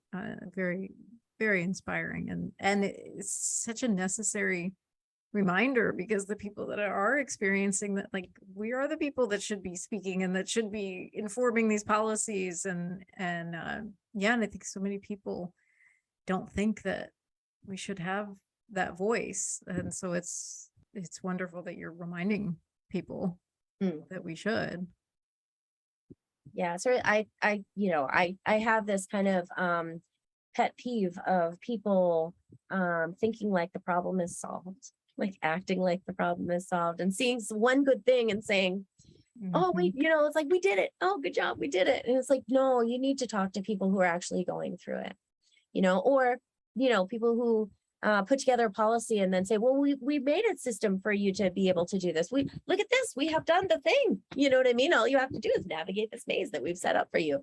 And it's like, unless you've gone through that maze and understand, where you can't, you don't get it. Not even as a dig to anybody else. It's like we were talking about the traveling and stuff. It builds your perspective, right? Like it's just your, it's just a result of kind of where you've been. And It's one of those things that Sorry, kind of leave you speechless. I know, I'm sorry. Don't be sorry. I'm glad. Thank you for sharing it. Yeah. Yeah, we really appreciate you also sharing on our platform as well, because it's just such a powerful story. And is it hard to tell over and over again, or do you feel like, how do you feel at this point, like 17 years in? Yeah, well, 17 years was when we lived in California, but it's been it'll be 14 years Christmas Eve. Okay. So but it's an interesting thing. I'm actually, so now I'm overdose crisis coordinator and organizer. That's so funny, I'm saying it wrong. But one of the things that I'm doing right off the bat, our first kind of educational event is effective overdose crisis advocacy. And it's broken up into 3 ones. This one is the human element. And really what it comes down to is things that we've talked about in this call about how language matters, and the way that you talk about substance use really matters. People used to walk around talking about junkies and crackheads and that kind of stuff. That's not helpful. And that is dehumanizing, and other things follow from that. But also just kind of the idea of lifting people up who are people are traumatized, people are scarred. You know what I mean? Yeah. I have referred to it regularly as this just kind of like open wound that I just keep pulling the scab off and pulling the scab off. No, it's not easy. Like it's not easy. And I think at the end of the day, I wouldn't if there wasn't some, if I didn't feel like it could do some good.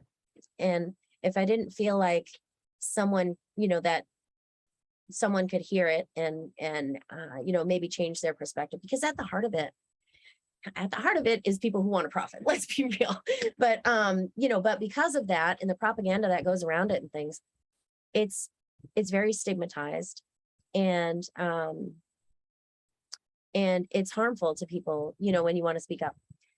And I still feel like, I don't know, there's probably people watching who judge me now, you know what I mean, who are like, oh, she did drugs back in the day, and judge me, based on that and stuff like that. And that's harmful. But at the end of the day, I don't mind sharing it, and I'll stand up and I'll share it and I'll say it regardless, if I think that it'll actually do some good. It's kind of interesting. I was thinking about it the other day because my brother passed away a couple of years ago, and like my best friend, and he it was alcoholism. He died of alcoholism. And it's a very different situation in the way that I talk about it. And I love my brother. He literally like my best friend my whole life. And so losing him was really hard. But it's really interesting because I don't talk about it like that. Like Corey, I go around and I tell this story, and it's funny because it's like,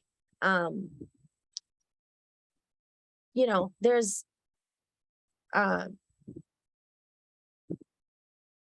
because it's the feeling of, I don't know if you can understand this or what on some level, I'm sure, but the feeling of cheapening someone's memory by using it in a way. Does that make sense? And like, but that's why I say is like, I'm not telling the story because I want people to feel bad for me or like anything like that. That's the last thing I want to do. I'm a strong ass bitch. Don't feel bad for me. You know what I mean? I'm doing the thing. Okay. But I think people need to understand it, and people can't understand it unless they really hear it and feel it. I have sat with, like, Annie Custer is one of my representatives in Washington, and I have sat there and talked to her staffers. And I've done this many times. I've done this quite a few times with legislators in Boston. I mean, not Boston, in Washington and things like that. But I remember when I went to talk to them about substance use, and I sat there and I told the story about Corey and about how my youngest, like I said, I was telling all of these stories because I wanted my kids to know who Corey was in a good way. I wanted them to know how amazing of a human he was. And my son, my youngest, so Corrado, my oldest, was in a lot of these stories. Benny wasn't. Benny wasn't born yet. He was born 2 weeks later, almost 3 weeks later. And so so Benny wasn't in any of the stories. Corey, you know, Corrado was in some, but Benny wasn't in any. And my youngest at one point just decided to start telling stories. He was maybe 4 or 5 years old. He just decided to start telling stories and include himself in these stories that he was telling about him and Daddy. I'm like, how can you, unless you are a mom, understanding like the psychology of that, like he's trying to forge a connection with this person who I mean, it's just so much that goes into it. But I have sat there and I told that part of the story to these staffers all sitting around like a boardroom table, and Annie Custer was in the other room and her door was open. Like her office was in there and her doors. I didn't realize this at the time, but I realized it as we were walking out because she was talking to one of her staffers who was with us. But you know, so like all of these people in this open office are listening. And I look around when I get done with my story and literally every single person has tears in their eyes. You have to feel that. Like it's worth it for you to feel that. It's worth it for all of those people who are there, who are a voice at the table when policy is being made. It is worth it for those people to understand it on that level. Yeah. So that's that. Yeah, you have to kickstart a lot of people's empathy. Because if you don't know a person, you can just go, like, I mean, how many times has somebody told you, oh my God, did you hear so-and-so died? And you're like, oh my God, that's terrible. And then you go, so you want me to go to the store and get bread and Right. milk Right. and, you know, and like, but it's almost like they didn't really hear it. So there has to be a story, and you have to kind of set it up like almost like a movie. You have to have that. Otherwise it's just, oh, people die. People suffer, people have issues. That's just the way it is, but I'm not giving my money to fix their issue.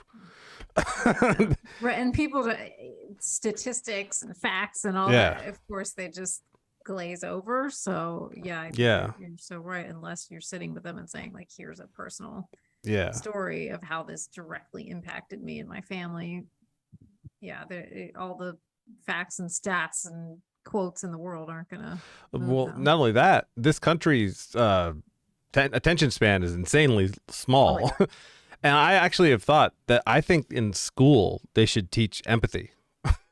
I think it should be something, because if you're not taught empathy as a child, and if parents aren't doing it, you're just going to grow up the way you are. I don't think empathy is just in there.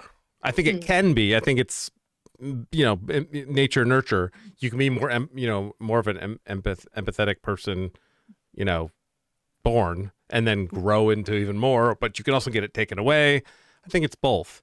But I think empathy would be a wonderful class. Like, here's what empathy is, and actually touch kids' hearts. Like, but parents would be like, I can't believe you made my son feel bad. Like, No. sorry. You have feelings for someone else's pain and trauma. Yeah, you shouldn't tell them that. Think about it, like the system that we have is like, it just feels so much like a dog eat dog. You know what I mean? Where Yeah. just, Oh yeah. you have to take care, and it's at some point, and obviously this is kind of a bit protracted from it, but at some point, like, you have to make sure that you're able to put food on the table, like that kind of stuff or whatever. So like, I feel like the more insecure people are in their Maslow's hierarchy of needs, right? Like the less you feel secure in that base level of things, the less empathy you have, because it's a product of your having to having to get what you can get when you can get it. Totally. And from whoever you can get it from, And right? protect your own, and not worry about people on the outside of the community. And then like little bubbles, it's like your family, and then it goes into your neighborhood, and then your town, and they're all prioritized, and then right out to county, to state, then to country. I mean, it's kind of the way it is. Canada said something about the United States. Well, screw them. Like, really? That's like a lot of people you just spoke about. Right. It's funny, we were talking about going to Canada. I thought, yeah, I used to go to Canada all the time, until all of a sudden they decided we needed passports to get in. I'm like, screw you guys, Canada. I can't just come in with my license anymore. Do we not need passports to get in here? Or do they not need passports to get in here? I don't know.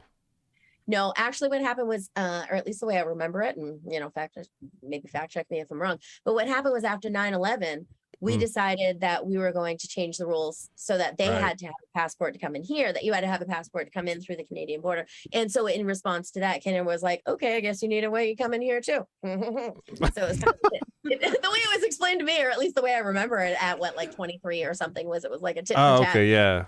Well, in Vermont, you just need a federal license instead of a regular license. Oh yeah. I don't know if it's different for anywhere else. The real ID. I think. Yeah.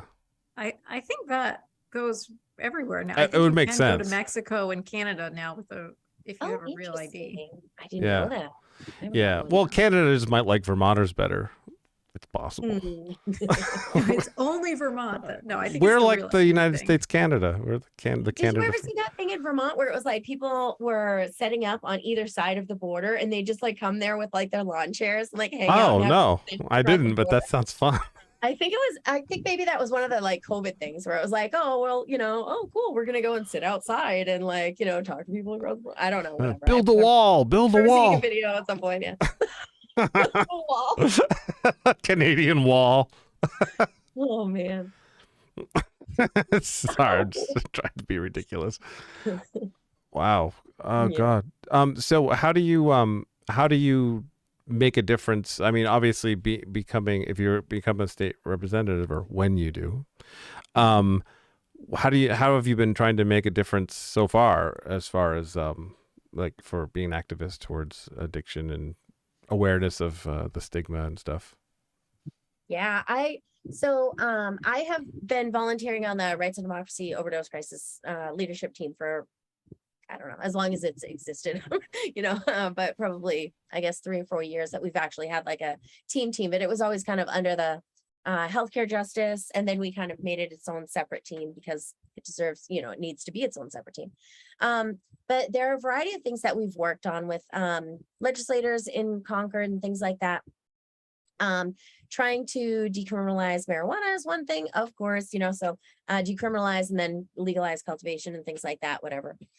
So those are some things that we've worked on. Also, there have been some that I've been able to testify at and things like that, fighting back bills that are essentially, there was one last year, I can't remember what the number of it was, but man, it was so crazy because it was this mom who had lost her son to wait, let me think. I think he might have actually been shot. That's really weird. But he was there doing heroin, I think, or something like it. And apparently it was like a drug house.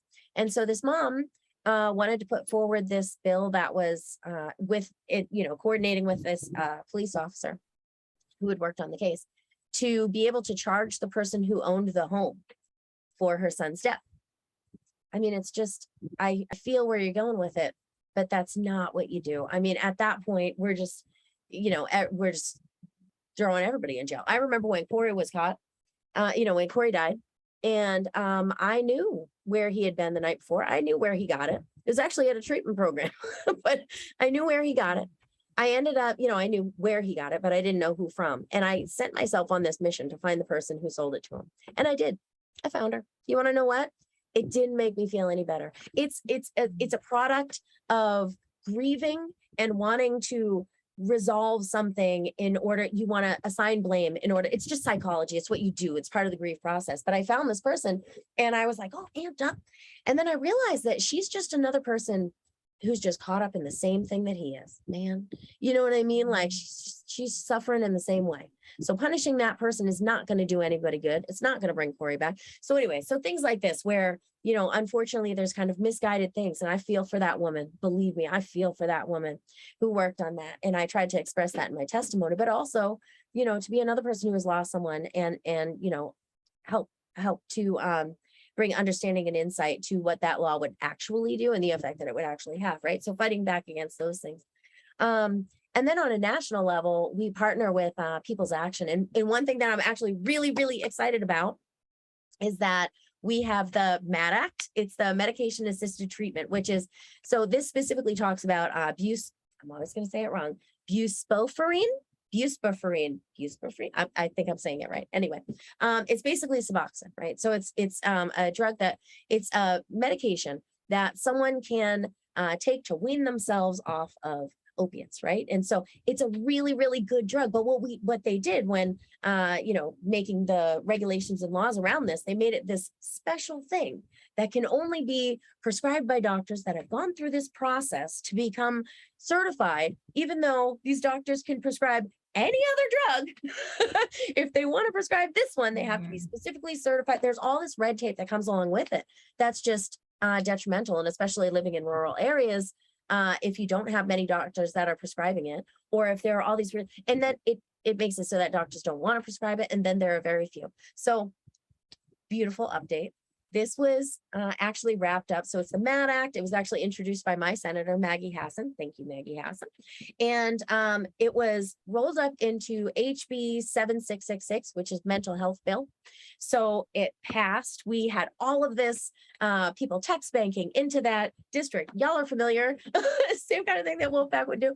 Text banking so that we're texting constituents in, key legislators, key representatives who are on the committee, meeting with our representatives if they were involved, all of this kind of stuff. On top of all the groundwork that we've been laying for the last year and a half. And it passed committee. It passed the House. 402 people, completely bipartisan. 402 representatives voted in favor of passing this bill. Now it goes on to the Senate. It's in the HELP Act. The HELP Act. It's in the HELP Committee. Don't ask me what that stands for. It's whatever, HELP. It's a bunch of words. Anyway, I remember it's like labor and whatever. But anyway, now it's in the Senate HELP Act, HELP Committee. They're getting that sorted out and coming up with their language, their version, you know what I mean? Whatever, hopefully very close to the other one. And what we're trying to do is in the same way, encourage the people, the senators who are on the committee and people who can influence those senators to make sure that the MAT Act is in that bill. Then if it passes the, that committee, passes the Senate, goes on to Joe Biden's desk, and we can pass that into law. And that's something that we've been working on for years. So it's just it's an amazing feeling to see 402 representatives vote for it. So, and that's just the power of, all of these different organizations coming together and all of these people just laying down the, really, really putting in the work and putting in the effort and to get that through. So that's something that I'm really proud to have been a part of for sure. And things like that. It's really, we know that these things save lives. We know how to save lives. It's really just trying to bite away at any, work away at any little piece that you can get that will get us closer to actual evidence-based treatment of substance use disorder. And then, of course, along the way, it's about education. Like I said, we're doing these educational events with Rights and Democracy, and it's really just about, people need to be informed. And of course, we want to have anybody who wants to be there, but also candidates, people who are running, legislators, people who are already in office. These people, these are people who are going to be making those decisions. We want to educate them on what is the actual reality and what really works and what we need to change to make the changes that that we can. So it's really the focus on that now. Oh, wow. Congratulations on being part of that. That's fantastic. Yeah, that's great. Do you feel like throughout the course, like, because we talked about language and stigma and everything, and now you've been telling the story and doing this kind of long enough, do you feel like there's been any sort of shift in stigma and in language around there? How do you feel about that? Yeah, I think it's really hard to tell. And I'll say that because I can admit that I am in a little bit of a bubble. You know what I mean? So like in my own interactions, and of course, I'm sure that people are careful when they're talking to me to a degree, right? They're aware when they're talking to me. So I don't think I don't get an accurate representation, right, of what society broadly is thinking. But I can say that we did, not me, but People's Action, I think it might have been Center for Popular Democracy. This is like a year and a half, maybe 2 years ago. But they had done a survey, and they, focus groups, and they brought people in. And this is specifically the one that I was really invested in and listened to, were from New Hampshire. And so it's, I think it was just kind of like suburban mom kind of thing, that kind of demographic and stuff. And there were things that I was really happy about. And there were things that you're like, man, you still holding on to that, kind of, misunderstanding. So yeah, there's a lot of work to do. I think that we have made progress. I do think that, that on the whole, on average, I do think that people are starting to shift their perspective on it. But I guess it's, if the MAD Act is passing, even that, because we used to look at that, the royal people used to look at that as if that was enabling people, right? That used to be like, oh, well, we're not going to, even certain programs and stuff would say, oh no, you can't come here. And I've heard this from many people. No, you're not actually sober if you're on, medication assisted treatment. It's like, no, that you are, right? So I think in my own life I have seen, and I think that considering it passed the House, and this went through in that way, and people are very even legislators in Washington are open about speaking about it in that way, that it's just a small shift, but it's a very significant and important shift. Yeah, I just wrote an article on 3 articles actually on quitting smoking, and and one of the pieces was like how your doctor can help, and you don't think about like it is really hard to ask people to quit like anything that has any kind of addictive properties, especially if you have trauma involved. Like just don't do it. Like what? That's not and. So even like the amount of time that, like, as I had to dig into it for the article, like the amount of time that the average person quits, takes to quit, like how many times of trying, and like 50. Of course, like what did you just say?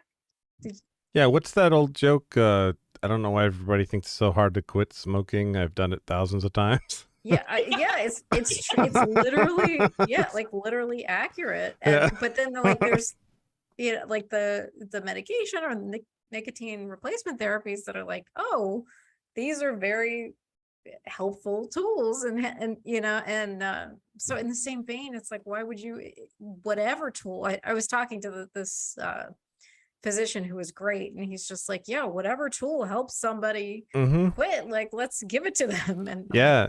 That makes very logical sense. Like, in England, they recommend to smokers, women who are pregnant that are smoking, to vape. They don't recommend anyone to start vaping. That's not what they're saying. They're saying, but if you're pregnant and you can't stop smoking, vape. Yeah. I mean, that's They don't do that in America because the cigarette companies have a war against vape. And so everything you hear about how bad vape is amplified by that machine. Yes, convenience store vape is bad. Yes, it is. This is organic. You can get good stuff. You don't have to go to Cumberland Farms and grab a Jewel.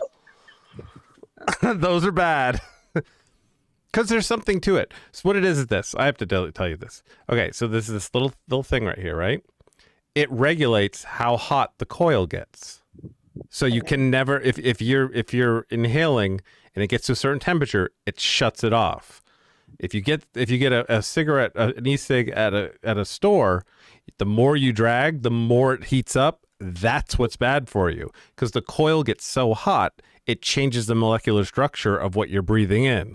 But if you get a mod, it regulates the temperature, so you can never make the chemical turn into the bad.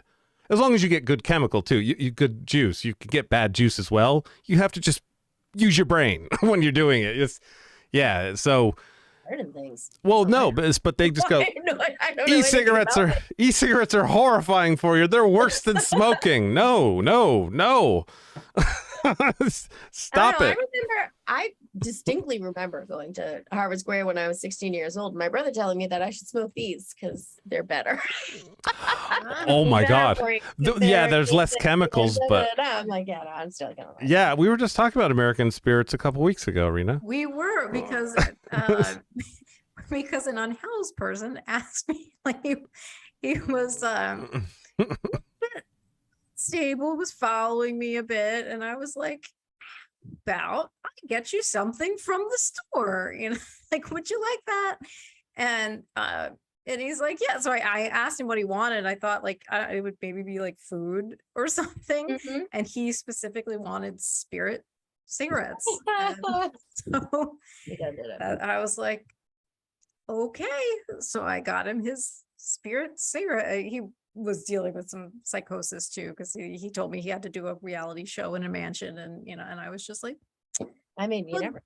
Good luck with that. Like, I just, like, because it's so, you see so much of it here that like, you can't argue with what somebody perceives as their reality. So, like, because then you're going to really upset them. And also I'm like, what, so I just listened, and I was like, how about I get you something from the store, and then, hopefully you don't follow me home, because I didn't say that part, but I was like, maybe, but then it ended up being a fine interaction, and he got his spirit cigarettes and, like, happily went on his way. And but I was telling Jason, like, that was the only time I bought those cigarettes. It's out here.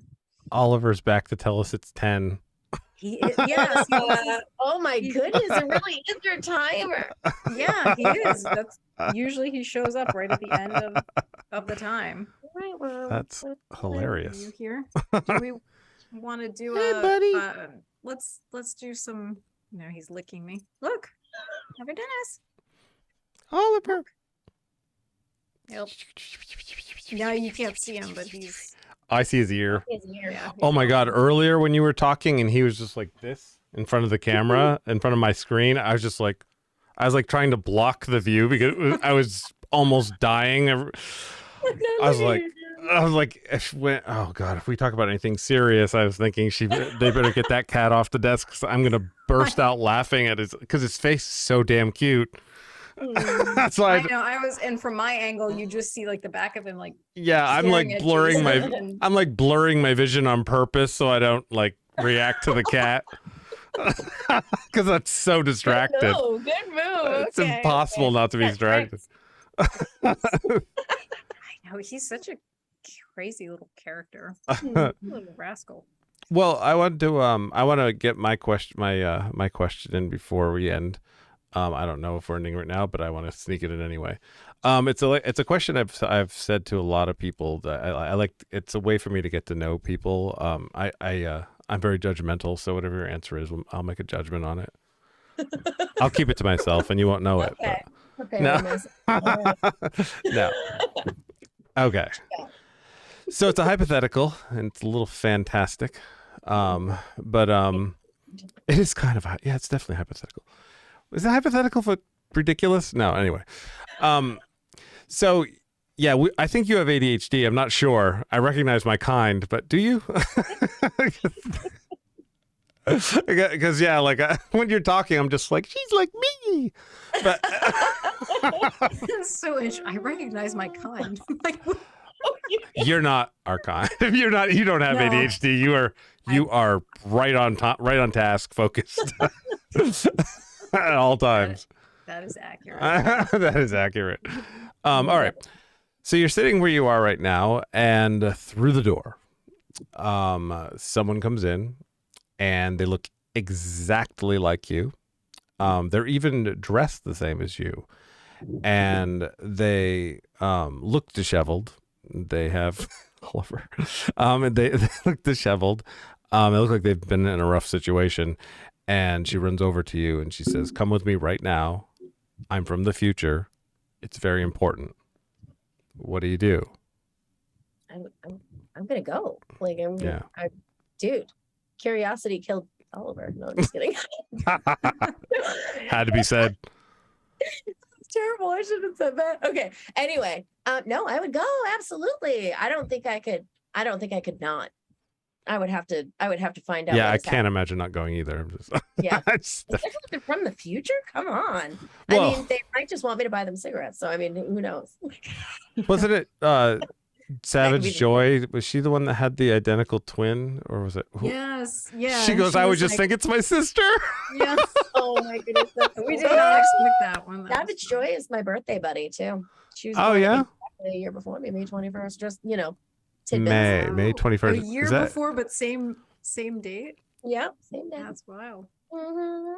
Oh, See, I mean, you may say that it's ADHD. I say that I'm just a Gemini and a Taurus. I am on the cusp. Like, you don't know what you're gonna get. You got 3 people to choose from. Who's gonna show up today? I don't 3. Why 3? know. Twins and Taurus. You know what I'm saying? Ah, Like, okay. I all right. understand. I'm a Scorpio, so if you, yeah, I'm not sure I completely believe in astrology. I recognize the. That's enough. Well, no, I get it though, because I recognize the patterns, and there are a lot of times where I'll meet someone, I'll be like, "Are you a Scorpio?" And they'll be like, "Yeah." I don't know the other ones. Like I know Aries a little bit because they kind of freak me out because my dad was an Aries, and I can kind of sense them. But I also, my science part of my brain doesn't believe in this at all because it makes no sense. So I No, like you know have what these two perspectives fighting each other. Mm-hmm. I feel the same way, except my logical brain has figured it out for me, has rationalized exactly what it is. Because here's the thing, I like astrology, and the reason I enjoy it, right, is because for me it's like a mental exercise, right?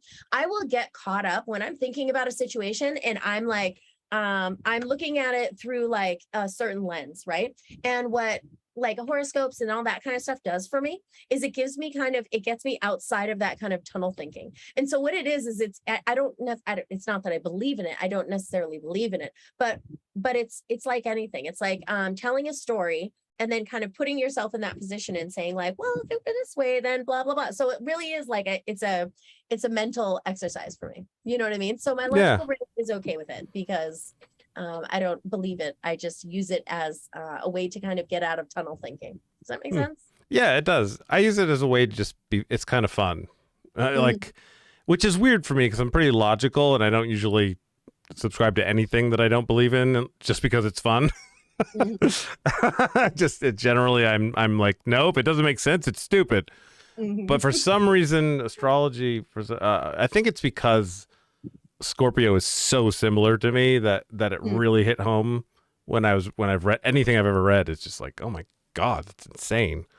It's funny too, because like a lot of people are into it. I hear it all the time. Yeah. I'm like, wow, is everyone into it? Yeah, it scientifically literally makes no It's on sense. my mind recently. It seems like it's everywhere. Yeah. It is everywhere, and I mostly know nothing about it. Like I'm always like, why do people like? I just know my sign, and that's, and I don't know any of the traits of any of the signs or like. And I've had people try to explain it before, and they're like, "You don't because this," and I'm like, I don't. Yeah, it doesn't click with me. What's your sign? Whatever. What's your sign, Brenda? Aquarius. I know nothing about Aquarius. You're like, I don't know. I just know we're both water signs. I don't know anything about Aquarius either. I don't know anything any of about the other signs. Like I don't know.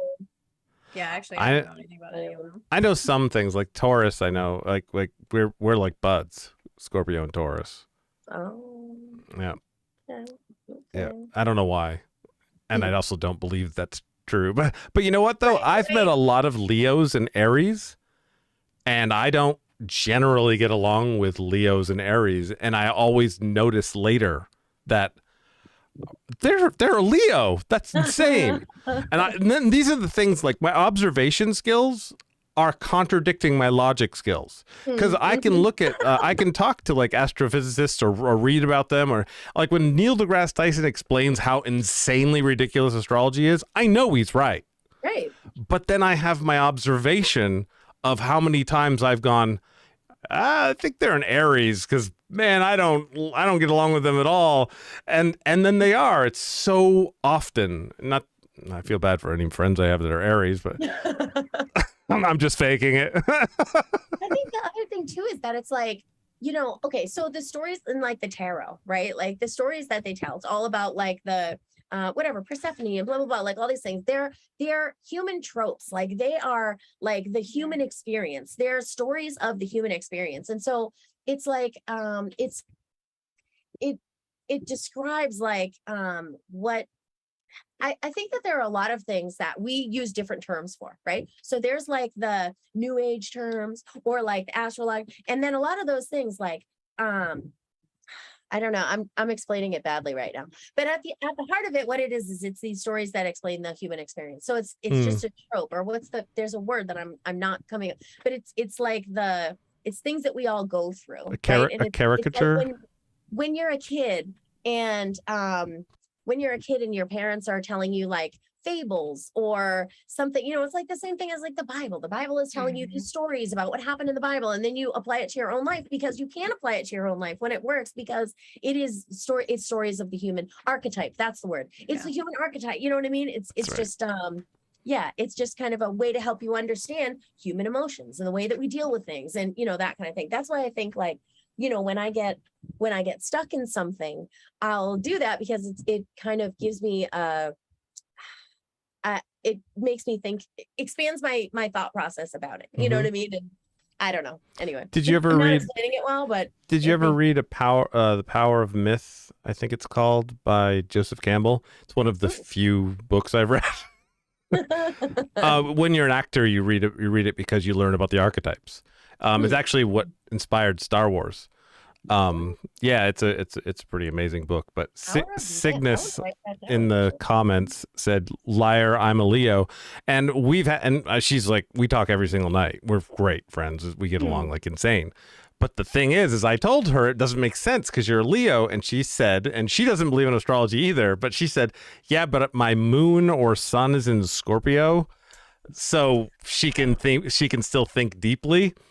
So I'm not a liar. You said yourself that there was a reason why we were friends.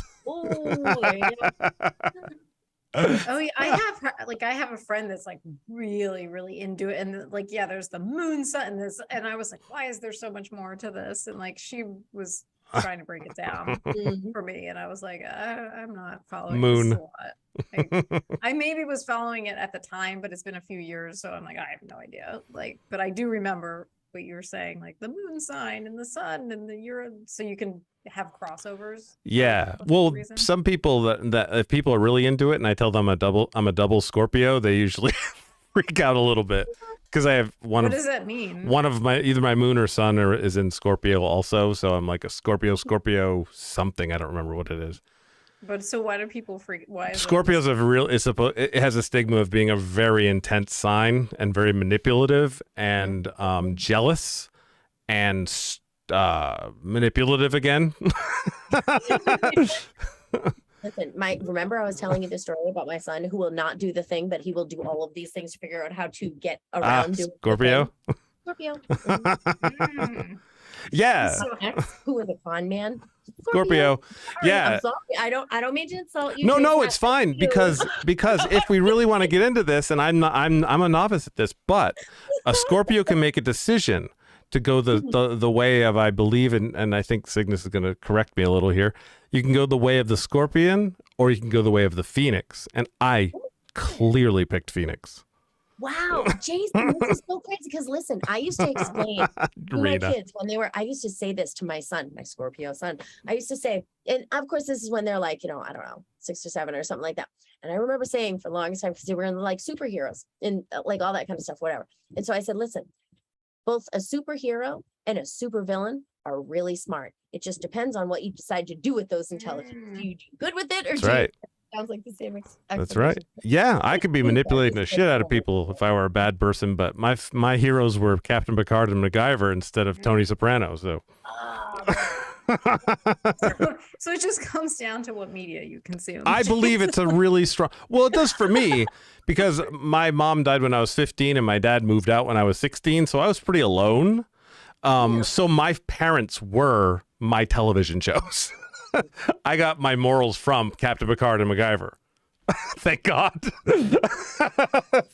It's a good thing I'm so happy I wasn't watching Sopranos when I was 15. Seriously. Yeah, it is a really good thing that you were watching Captain Picard. Yeah. Well, and also Bon Jovi. He's a really great guy too. John Bon Jovi's amazing. Oh my God. Yeah, I've never even, I don't know. Maybe I've watched like a show or two of The Sopranos, but I remember because Corey decided when he was 15 years old. Corey is short for Corrado. That was his I knew that. I thought that. So he decided, but his parents like Americanized it to Corey and put it with K and everything. And so he decided when he was real young that his firstborn son was going to be named Corrado. And I was like, took me a little time to get used to that. Now I can't imagine it being anything else. Like, of course, it's Corrado, and I'm so happy it is. Yeah. But it was funny because by the time we had Corrado, The Sopranos came out. And who's the elder? Who's like the Uncle Junior? Yep. Corrado. So Yeah. I'm like, oh, no, everybody's going to think that we stole the Oh, name so from you didn't? Corrado. Okay, because I was going to ask you. No. I was going to ask you because I've never heard the name before, except now Corrado and Corrado. I that's it 2 times. Sopranos and you.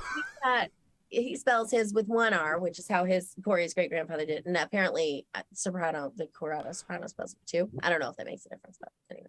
I don't know, but it's cool. We did not name our son after the Sopranos. And I did not name my son after Luke Skywalker. No. Well, I didn't. I would have, and his name is Luke, but no. Krista said I wanted to name him John Luke. That tells you a little bit how much insane I am from Captain Picard, Jean Luc Picard. But she thought it would be too uppity or too much, like Jean Luc, and they call him Jean all the time or whatever. And she said, "What about Luke?" And I'm like, "Okay." And I'm in my brain, I'm like, I would have settled for Han Solo, but Luke's fine. But and so I felt bad, being the Scorpio Phoenix that I am. I had to come clean, and I said, just so you know, for the rest of our lives, they're going to ask us if we named him after Luke Skywalker, and they're going to ask me, how many times do you say, Luke, I am your father? And she's like, no. How many times do you say that? Dude, Hell yeah, especially when I've had a cold, and in the morning the next day when I have a really deep voice, I'll be like, I'll go into his room to wake him up and be like, Luke, wake up, Luke, use the Force, Luke. Like, the circle is now complete. When I last left you, I was the learner. Now I am the master. But I have a really deep voice after a cold, so it's like, whoa, it's like down there. Yeah, oh, hell yeah, I play with it all the time. And people always ask me about the Star Wars thing, so I told her. She didn't believe me.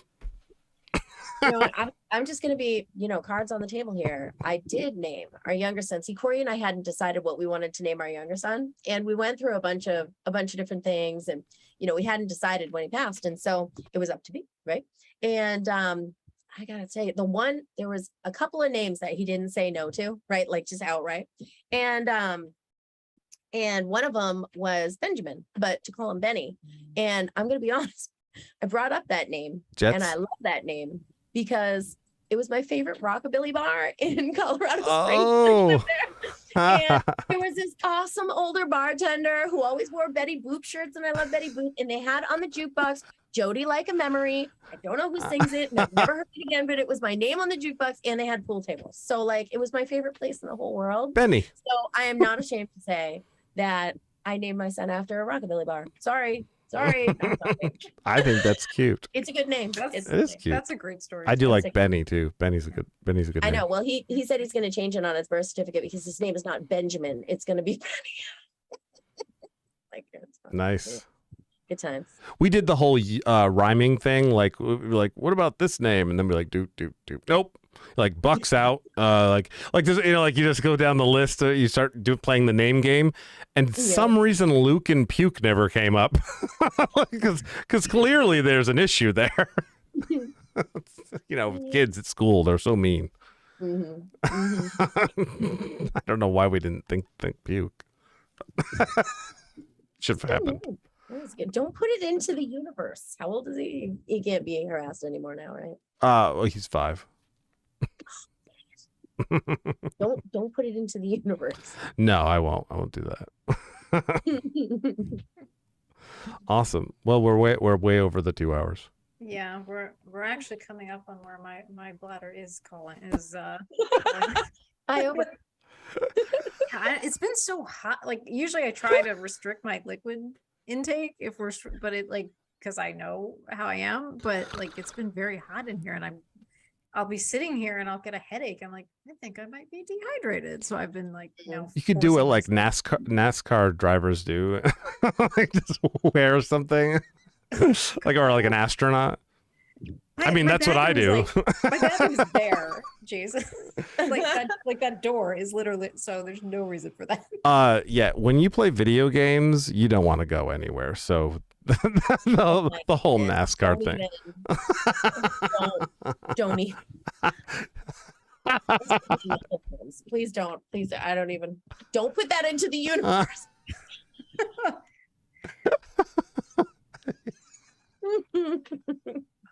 No, I would never do that. That would be awful. I don't want to be finding that stuff around. No, I'd rather be in pain than wear a diaper. I'll just wait. Oh my God. So, well, let's do our wrap up. What have we learned? Yeah, what have we learned? Yeah. So Jodi, anything that you want to promote? I don't know if you like people to follow your social handles. I know we have your campaign, and I think Jason, you'll put a link to that, right? It's in the description right now also. Yeah, it's Jodi Newell for Keen. And yeah, any support. And I mean, I guess if I were going to plug anything, I'd say, it costs a little bit of money to to run a campaign. So if anybody's got the feeling, I would really appreciate some support. It's on my Facebook. My Act Blue thing is on my Facebook pinned to the top. And I hate doing that. I hate asking people for money and all that kind of stuff. But, if there's one thing that, I would request from anybody, it would be that, because it just makes things so much easier and I can get my message out to people. But just all in all, I'm just really excited that you guys had me on. I had a great time this last couple hours. Thank you. Yeah. It's been a blast. Yeah. And thank you so much for joining us. So donate to Jodi's campaign. Link is in the description. And subscribe and like and share. Yeah, don't forget to like and subscribe to the channel. Yeah. We should make something up where I bet that, you know how they say that, people will be like, I bet Rena we wouldn't get 5 subscriptions tonight, and she's like, yeah, we will. Yeah. Whatever. Yeah, we'll do that next time. We'll do that. All right, fine. We'll bet each other. Awesome. All right. Well, good night, everybody. Thanks for watching. See you later.